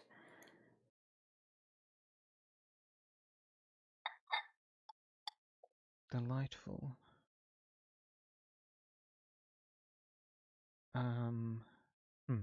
Could I make an occult check to see if I know of any if there's any occult canon that idea would come from? Like things devouring the moon is a fairly common symbol of It is. occultism. But let's go. Okay. So, with that, you have heard of the serpent that devours the moon. This is something that you would find in some, like on cave paintings, like on walls in caves. There were quite often spirals painted on walls in caves, and that is called the serpent that devours the moon. So it's an old saying that harkens back to, like caveman times. Okay. Is that something that's relatively common in this corner of the country? It's something that shows up kind of worldwide. Okay. Huh. Okay. I'll show the back of the ticket stub to Terrance. And if you like, one of you can do me a history check. Probably. Ken's pretty good at those. Oh yeah. I have a 60. I have a 70. Go for it. Oh wow. Critical Nice. success. I don't know what a critical success gives me, but critical success. Gives you a little bit more information.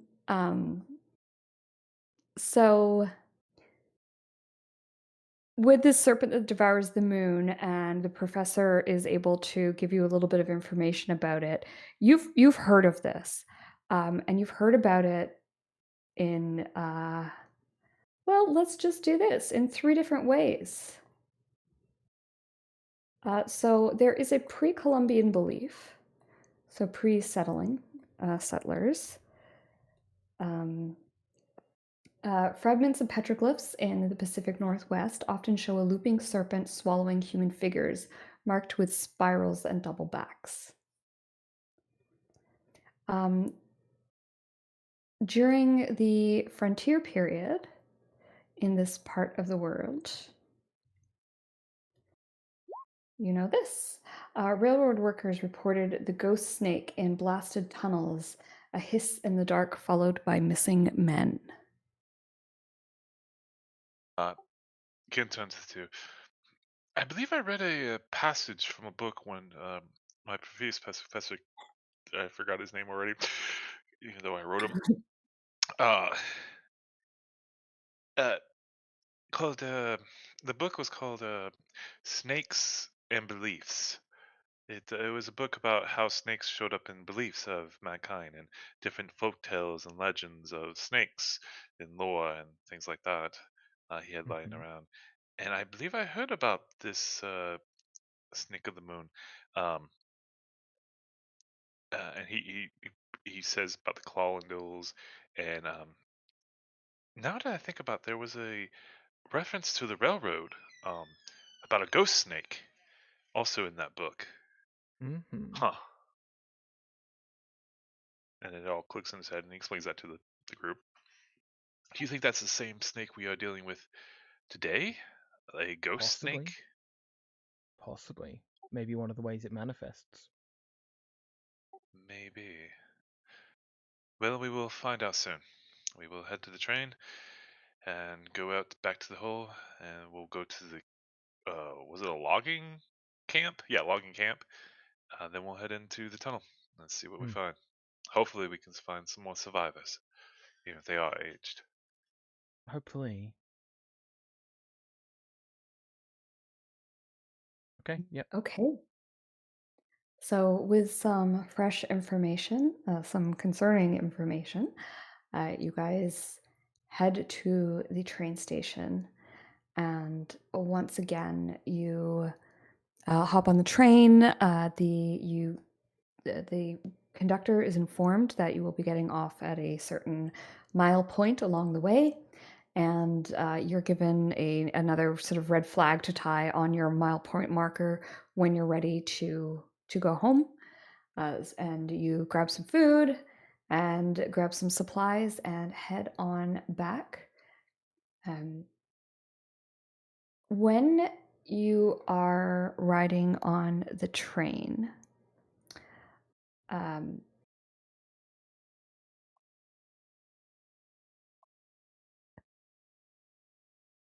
Professor Gray, Mm-hmm. you have this sense of just deja vu. Um, and you have been on this train before and you have done this exact journey before. But that doesn't necessarily make it for deja vu, but No. you just have this really overwhelming sort of like, I've done this before. This is kind of feeling. Um, and it's just as you're approaching the tunnel to the tracks to the tunnel. Sorry. And then the train slows down to let you off, and that feeling sort of dissipates. And Where's deja you vu? are once again at the exterior of the Taft Tunnel.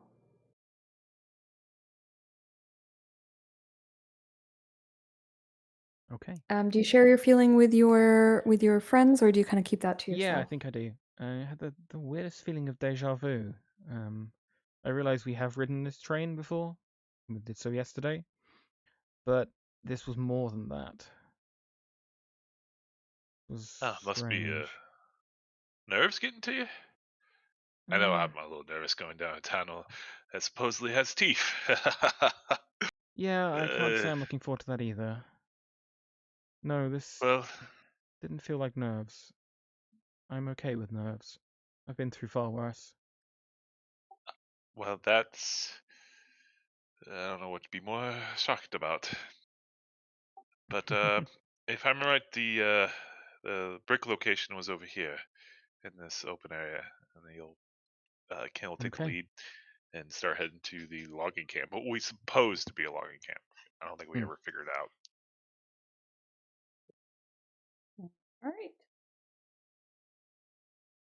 You guys, well, you did some research at the Oh, library right. on or Professor Gray did anyway, on some local areas, and you know that this logging camp was called the Whitman Logging Camp. um, and that it was active many years ago now. There was quite a decent amount of people here, and this was sort of used as a staging point for the lumber, and then the lumber would get dragged to the train tracks actually and loaded up onto the train to be transported elsewhere. And this was kind of the starting point for that, which makes sense why it would be so close to the tracks. It's easy to find again. You've been in and out. You can actually see as you head back in, you see some evidence of your travel here last time. And it isn't long before you see that stone building once again, the biggest building that is really the only large thing left standing. And then, as I described last time, there's sort of some broken down walls, some of which are no more than a couple of bricks high on the ground around, but you can kind of see some of those. There's also probably a lot of the buildings were not made of stone. There was probably a lot of wood. Obviously they're made out of, and there's some remains of those as well, although they're a little bit more decayed and destroyed at this point. But you can definitely make out some very overgrown buildings. Once you get there, it's fairly early in the morning. We're talking like maybe 10:30 in the morning, so you've got a good chunk of the day of daylight to do a pretty thorough search of the area if you so wish. Um, and obviously investigate the tunnel. You do have your supplies with you as well, so if there's any particular item that you wish to use, just let me know. But I guess my first question is, how do you start investigating this? Are you going to start by just taking a wander around and seeing what you can see, or is there something specific that you would like to do here? I feel like an Yeah. eyes on appraisal first, definitely looking for anything that would link to the situation at hand. Okay. Is my Um. Ken will do like walk around and like smack the ground really hard and see if there's any like hidden basement. Like if a building they have a basement, they would have a latch for it, and if the building I see. decayed, the basement's still there. And Okay. look around for that. He'll smack the ground, see if he can find any hidden stairways or anything like that. All right. So we've got Ken wandering around trying to see if he can find any underground areas. We have Professor Gray is taking a look on the surface level, getting a lay for the land and seeing if he can find anything of interest that would link us back to the issue at hand. What yeah, about any Terrance? graffiti or anything like that. I'm sorry. Right, okay. And Terrance?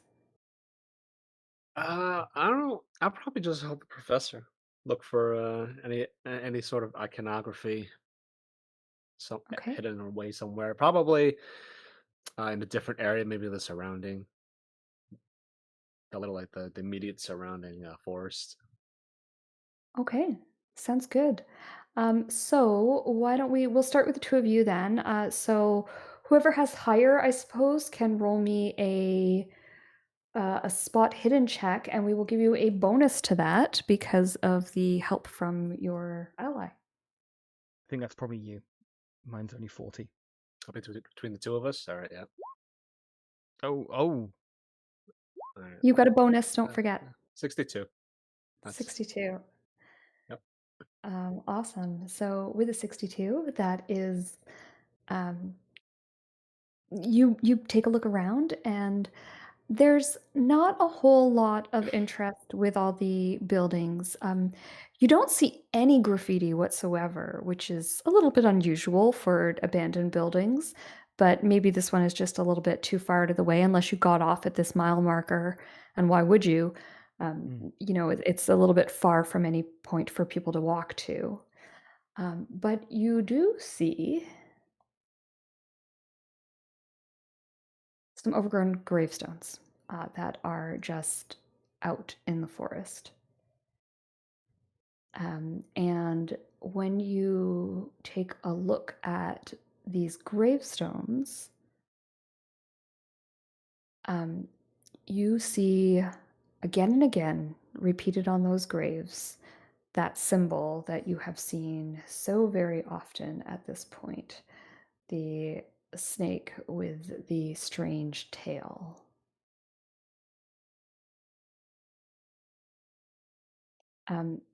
While you guys are looking at that, we're just going to swoop over to Ken really quickly here.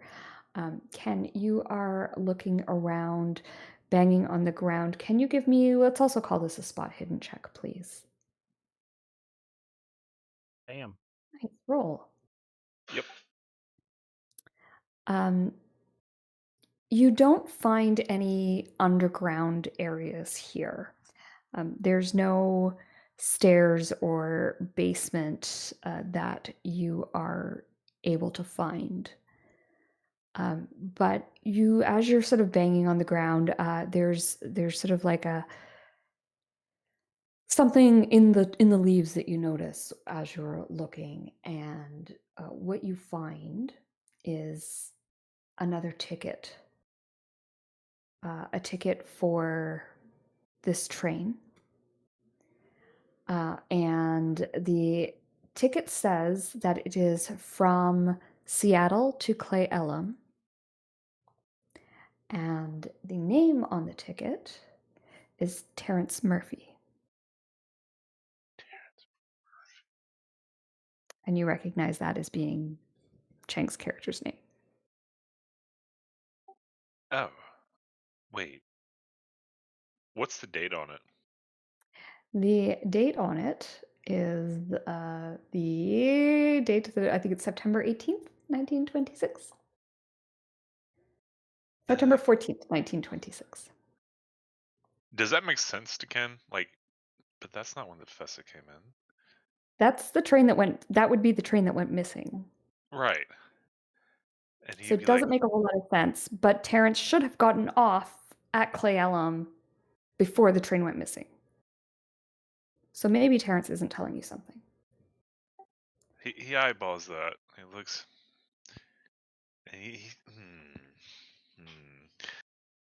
Let me do an internal roll. Sure. Is there a suspicion? Suspicion. How suspicious am I? I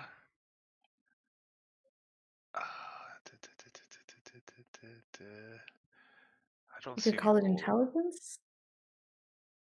Yeah, let's go with intelligence. Let's do intelligence. Fail, he'll just approach and bring it up. Exceed, he'll just bring it up with the professor and see if he has an idea on it. Yeah, that's what I'll do. Okay. Exceeds. All right. Later he'll get the doctor when I guess they're heading to the tunnel. He'll step back a little bit and mention and give this to the doctor. Okay, so I'm going to pause you there then. So we'll handle that when it Yeah, later. happens. So for now, you're gonna hold it to yourself. So you find this ticket and you stick it in your pocket. Do you guys let out sort of like? Do you let Ken know that you guys have found this cemetery? Yeah, probably. I'm not entirely sure where Ken is, but would probably be trying to keep in touch by voice. Yeah, Makes he's not. sense. The cemetery, like the gravestones, are not far from the rest of the ruins. So he's probably even within sight. You Sure. see him bend over and pick something up off the ground, and you guys have these gravestones to examine, if you wish. We'll take a photo of all of them first. Okay. Stand back and snap one. Mhm. And then I will go forward. I'm actually not going to go forward directly. I'm going to off to the side. The last thing I want to do is fall in. Okay. To the side, I'm going to inspect the headstones, gravestones, tombstones, stones. Sure. How are the symbols on the gravestones? Are they like painted on? Are they chipped on with like they've been They're carved carved in? in. Okay. They're carved in as though they are part of the original design. Oh. Curious. It is faded. Much like kind of you can see on these ones, like you can sort of tell that all this writing was done when they were put in. They look like that. Okay. Some of it is sort of mossed over. Some of it is worn away, so you can't get a perfect image, but it's quite clear. And they are all very similar, right across the board. Okay, and they have names on them? They do have names on them, yes. Okay, I'd like to approach one of them, being careful to like not walk in like over the body. Sure. Like crouch down and get have a look at the name. Maybe get a rubbing of the symbol. Yeah, so you take a look at the first name, and the first name is Dylan Watson. It shows the year of his death as being 1810. Okay. 1810, and yet this symbol's here. Curious. I'll just like have a look at all of the get the names off of all of the tombstones that I can read. Sure. Let's call this a luck roll. Let's see how many names you're able to gather. Okay. Ooh, not many apparently. Okay. Give me a D5 roll, please.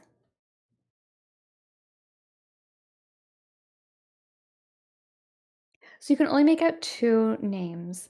One is Dylan Watson. The other name that you are able to see is Michael Riley.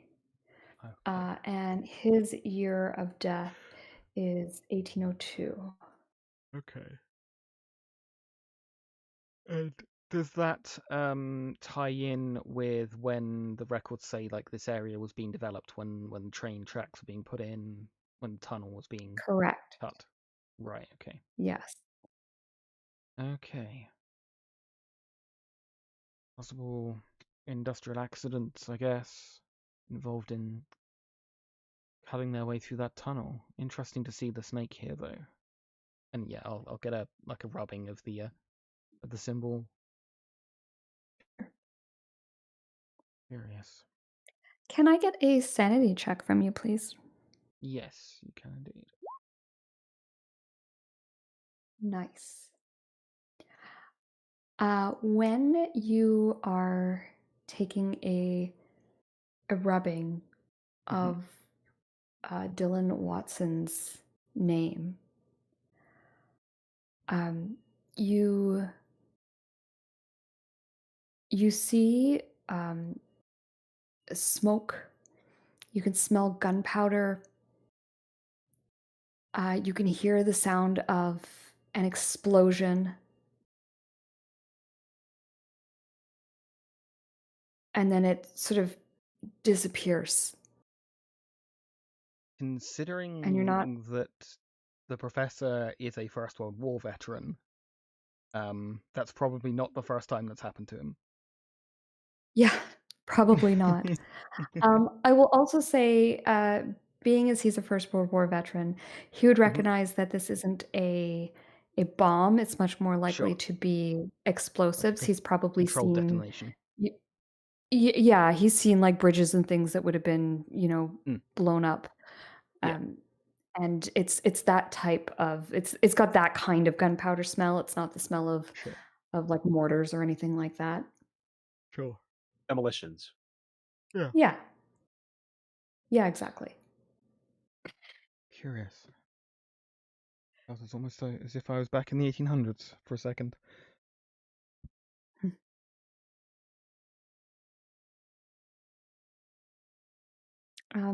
Terrance, you've got your photo. Is there anything else you would like to do here at these gravestones? Well, I did say I was going to do the graves. I was going to inspect the gravestones, but the good professor. Oh, I'm got sorry, I that. didn't hear that. Oh, yeah, let's sorry. let's get a luck roll from you then as well, please. Okay. See if there's anything on them that you can find. Ooh. Okay. So these gravestones are just really old, and I know the ones here actually look like they've been professionally carved, but the ones that you guys are looking at, they weren't carved super deep, so a lot of them have just worn over time. You get the impression that maybe it was something that the people at the camp did rather than hiring a professional stonecutter to do the work. And so, unfortunately, you're not able to read any more names or dates, Terrance. That's fine. And Ken, I guess at this point you've picked up your piece of paper and you see the other two are investigating this small cemetery. What would you like to do? He'll start heading towards them. And he has the paper like kind of thing. I did that roll kind of wrong, but he has the paper uh in his hand, like palmed it in his hand, because I was gonna give it to the professor and see what his take on it before I let Terrance know Right. know what's going on. So he'll go and he'll look at the graves and like, oh, they have the same symbol as the tree did. Yeah. That's not. These are from the 1800s. Well, that symbol in the tree was definitely not from the 1800s. No. That would have healed up by now. Now, when you say 1800, you mean the early 1800s or late 1800s? Early 1800s, Turn of the like century is the 18, Whitmore. 1810, 1802. Yeah. Yeah, the rings of the tree would have definitely grown over that by now. So, you think people in the town know something they're not telling us? Very possible. It's also possible that whatever this is in a bit of an epicenter for it. Might not have even reached towards the town.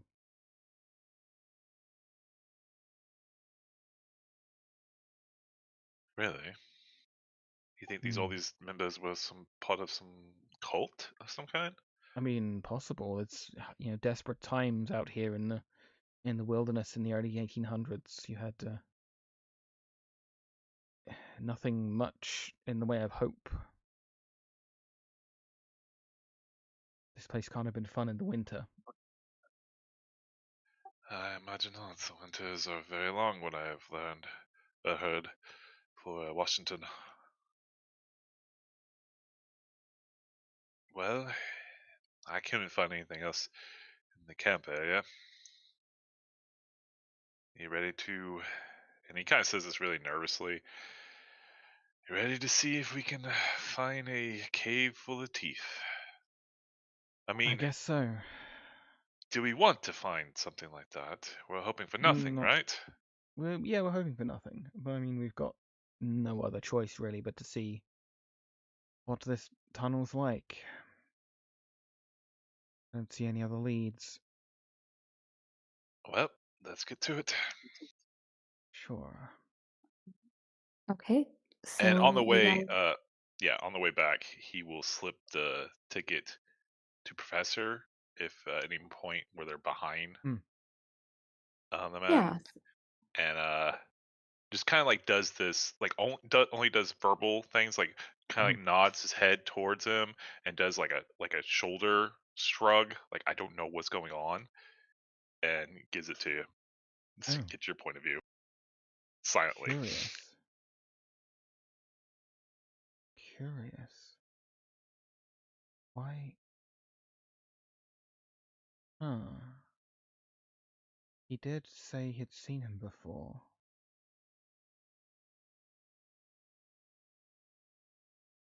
And he gives you that kind of like nod head, lean forward, like right look. Yeah. Curious. Okay, we'll keep this to ourselves for now.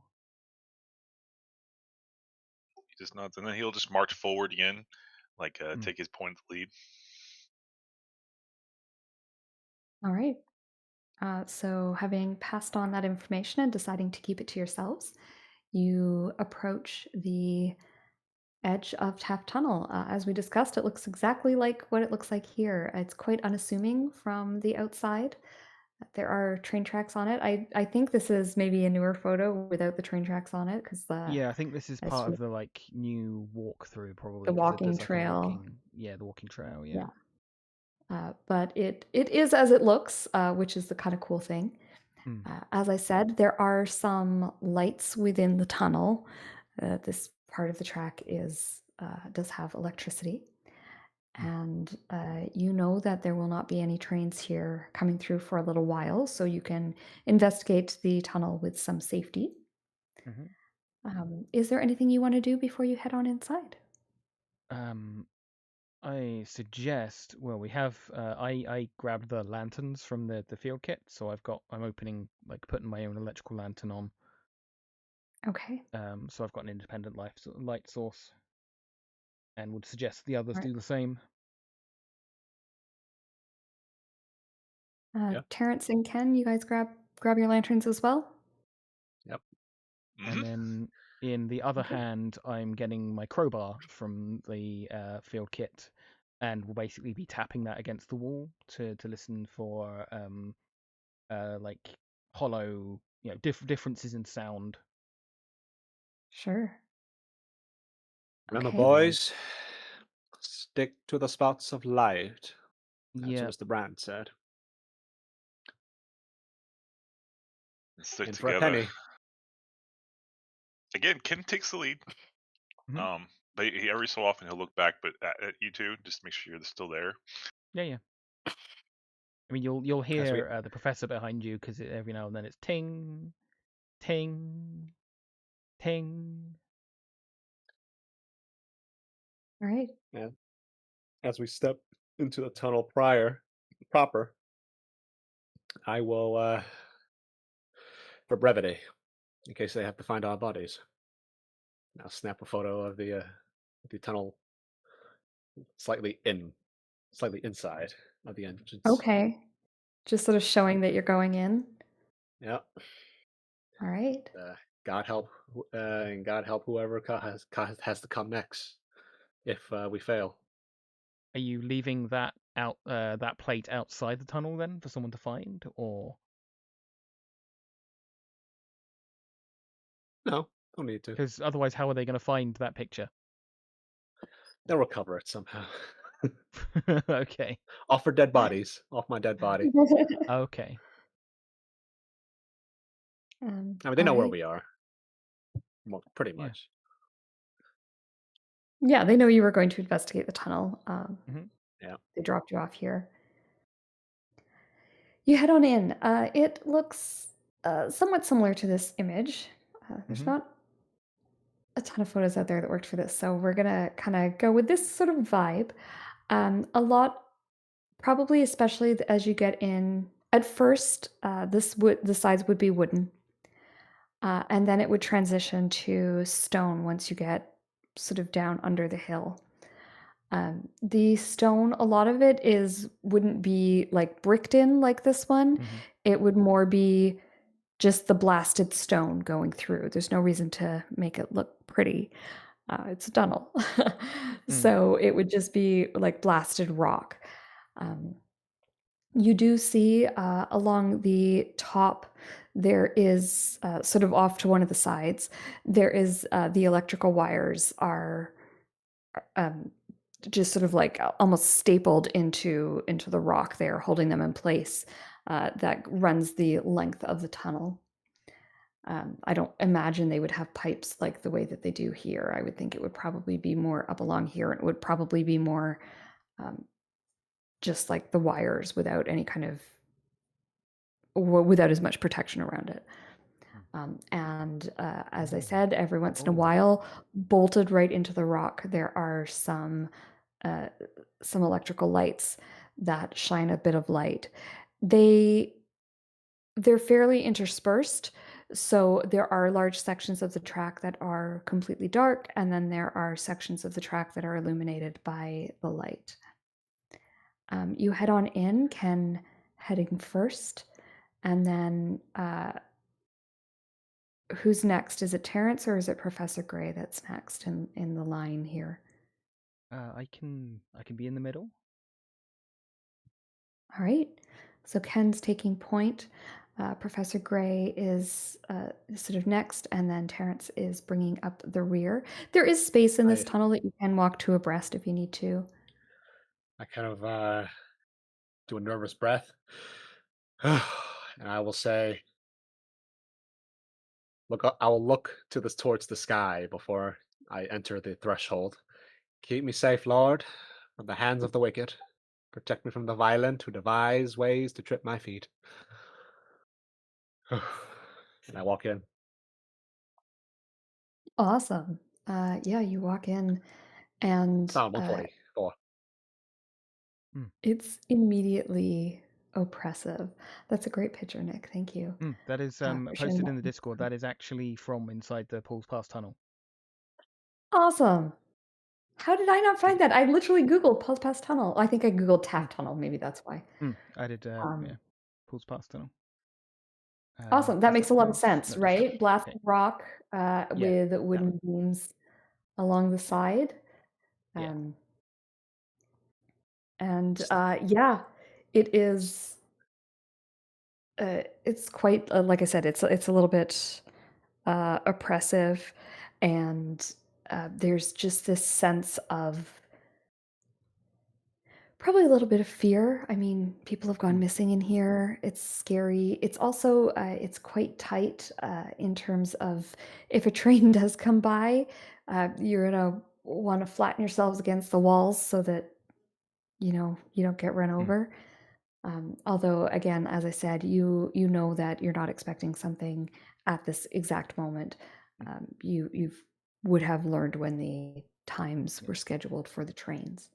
I still suggest And that we kind of keep to the sides of the track, like don't walk on the track itself. Yeah, that'd be foolish, of course. Yeah, we keep to the sides. We like make sure we've got, we don't we're less than like half a step from safety if right. we do suddenly hear something coming. Yeah, absolutely. So just that kind of practical, just in case we get something wrong or there's a Yeah, mistake or a train comes that we're not expecting, yeah. we're safe. That's pretty smart. And so yeah, sticking to the sides. Every once in a while, there is sort of that ding as Mm. the professor uses his crowbar to hit the walls. Um, it's eerily quiet in here, and that periodic rapping is really the only sound. There's the odd bit of dripping water as water seeps in, but not a whole lot else. And the ting sound just carries throughout the tunnel. The floor would have been, I would assume, would be gravel or crushed rock that the track would be laying on. And so there would be a little bit of that crunching underfoot. But other than that, you don't hear much else. And when you first enter the tunnel and you leave the light of day behind, you're walking through a section of darkness before you hit that first light up ahead. Mm. Walking through the darkness, I mean, you've got your lanterns, Yeah. so they are fortunate. It's a good thing you thought to bring them and to turn them on because it is quite dark. And it's a different dark than a night dark, right? Being Mhm. inside a room with no windows, there's no light for your eyes to use whatsoever. Whereas even on the darkest night, there's a little bit of light, so you can at least sometimes make out shadows and things from the corner of your eyes. But this is an oppressive dark, and if it weren't for those lanterns, you would be basically feeling your way along the walls in order to make it forward. But your lanterns illuminate the ground, and you move forward. You get to that first patch of light, and you notice that there is in the this part has some gravel below it. It's like a finer grade, and it's all scuffled up as though there was some kind of disturbance here. Um, Mm. yeah, Does it look like the disturbance stopped where the light stops? Like just in where the light is and not outside when I shine my lantern around it? yes, it is only within the circle of the light that you can see this scuffle. For the stream purposes, I'm just gonna let me cancel translator across. Sorry, damn it, it didn't. Never mind. Please disregard. Are you trying to put Can, that picture in? Yeah, it wouldn't let me. I'm Anyway, sorry, gonna carry on. see if I can put it into Roll20. Sure. um Ken will turn to the other two. Look at this, Professor Trent. Uh, Hmm. Signs of a um, scuffle. yes, but it's only where the light is. Like the fight was only in the dimension of the light. Are you sure we should trust the light? I mean, the only thing we know currently to be safe, or the only.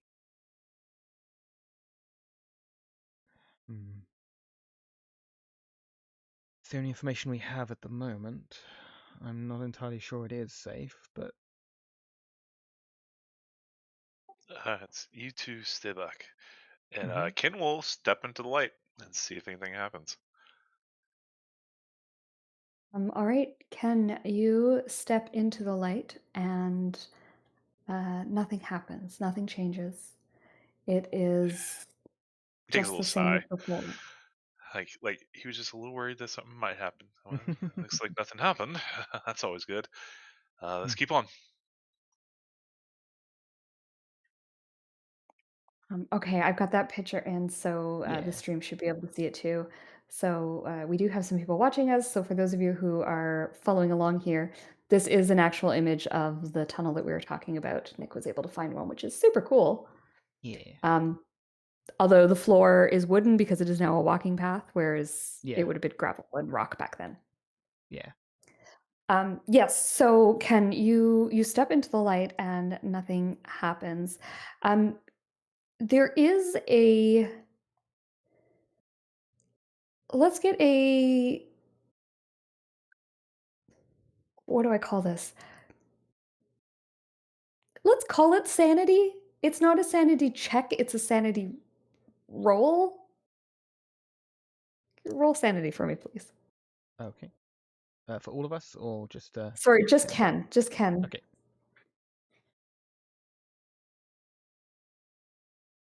Okay.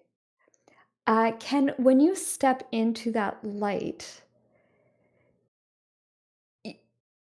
you feel as though a bit of a weight has been lifted. You feel a bit safer somehow.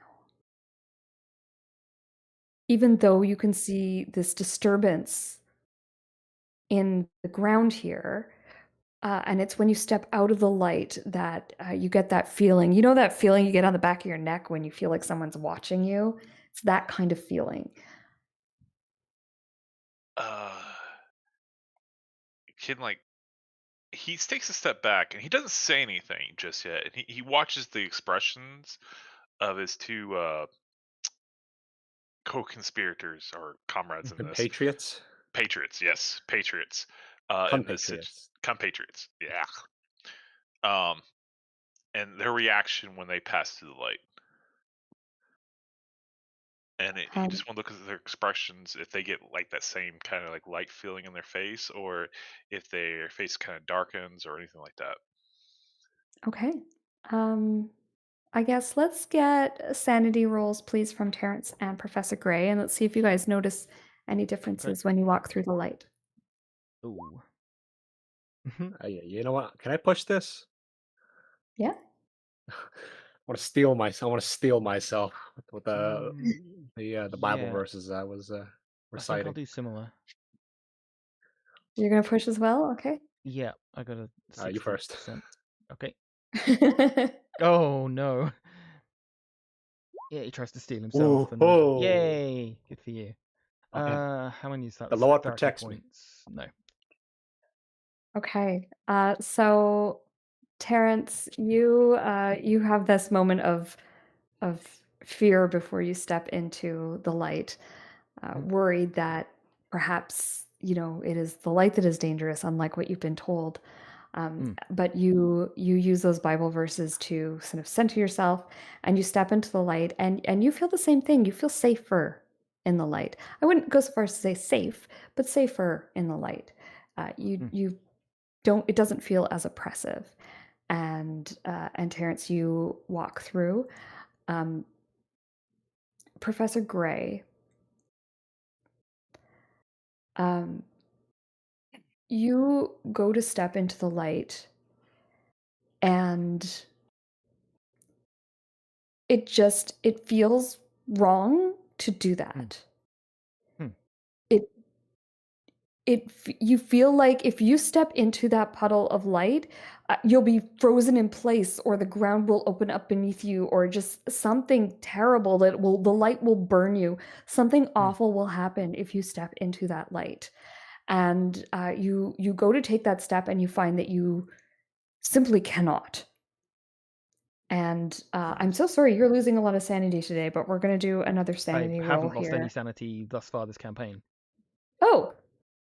That's Terrance that lost sanity, not me. It was Terrance that lost it earlier. You're right. Yeah, I apologize. I lost a little bit. You lost a little bit. Okay. Yeah. So, well then, Professor Gray, welcome to the club. You've just lost 3 points of sanity. As just that fear just overwhelms you. Hmm. And you find you have to step around that puddle of Yeah. light. You can't walk through it. Sure. And as you go to walk around it, all of the lights in the tunnel go out, Including our flashlights or our lanterns or whatever they are. including your lanterns. Everyone hold still. Hmm. Do we hear anything? Just the sound of faintly dripping water. Deep, Hmm. deep in the tunnel. I'm going to try to figure out what's wrong with my light. I'll be as quiet as possible. We have alternate lights. I'm gonna get out because the lights are a electrical light and a like candle lantern, I think, if I remember correctly. Mm-hmm. So I'm going to get the candle lantern out. Okay. You fumble around in your bag. Oil lamp. Your fingers, Yeah, oil lantern. your fingers close around the oil lantern, Mhm. and you take a moment to try and light it. While he's doing that, Ken, you said you were going to try and repair your lantern.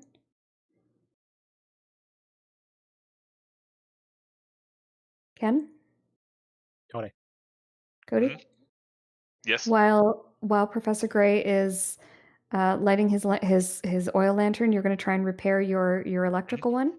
Yeah. Okay, let's do a mechanical. Is there electrical repair? Electrical Yes. repair. Is that electrical repair? Yeesh. Yep, I there know a lot is. of Yeah, things. sure On the is. drive auto. Yep. And this is going to Oh, be a hard roll yeah. because you're completely in the dark. Well, Click on the hard option on the top. Or verbose, I guess. it's gonna be even worse. I doubt I'll get this. Let's see what happens. No. Oof. Never mind. Big no on that one. So you flick the switch on and off a couple times, and nothing happens. Maybe give it a little bit of a shake. Nothing happens. You don't really have any tools with you to try and open it up, and you are unable to relight this.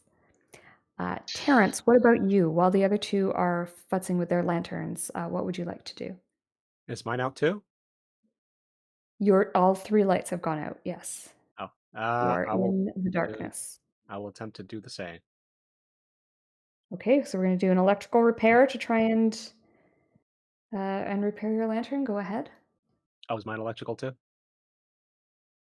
Yes, you all three had taken out the electrical lanterns.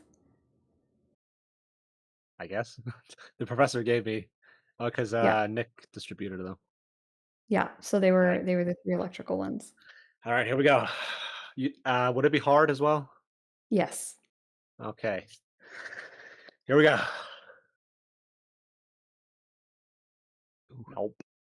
Not even close. Same deal. You flick the switch a few times, you give it a little shake. Sometimes you can take the battery out, put the battery back in, and that'll, kick things off at least a little bit longer.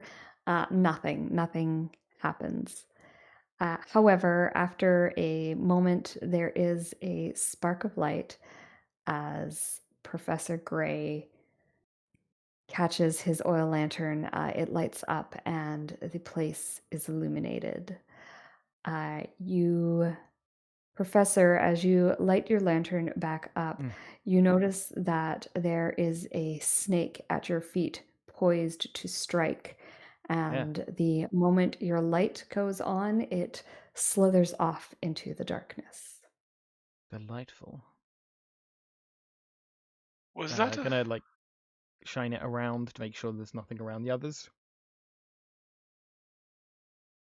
Okay, you shine the light around. You don't see any creatures or anything like that, but you do hear the whistle of a train.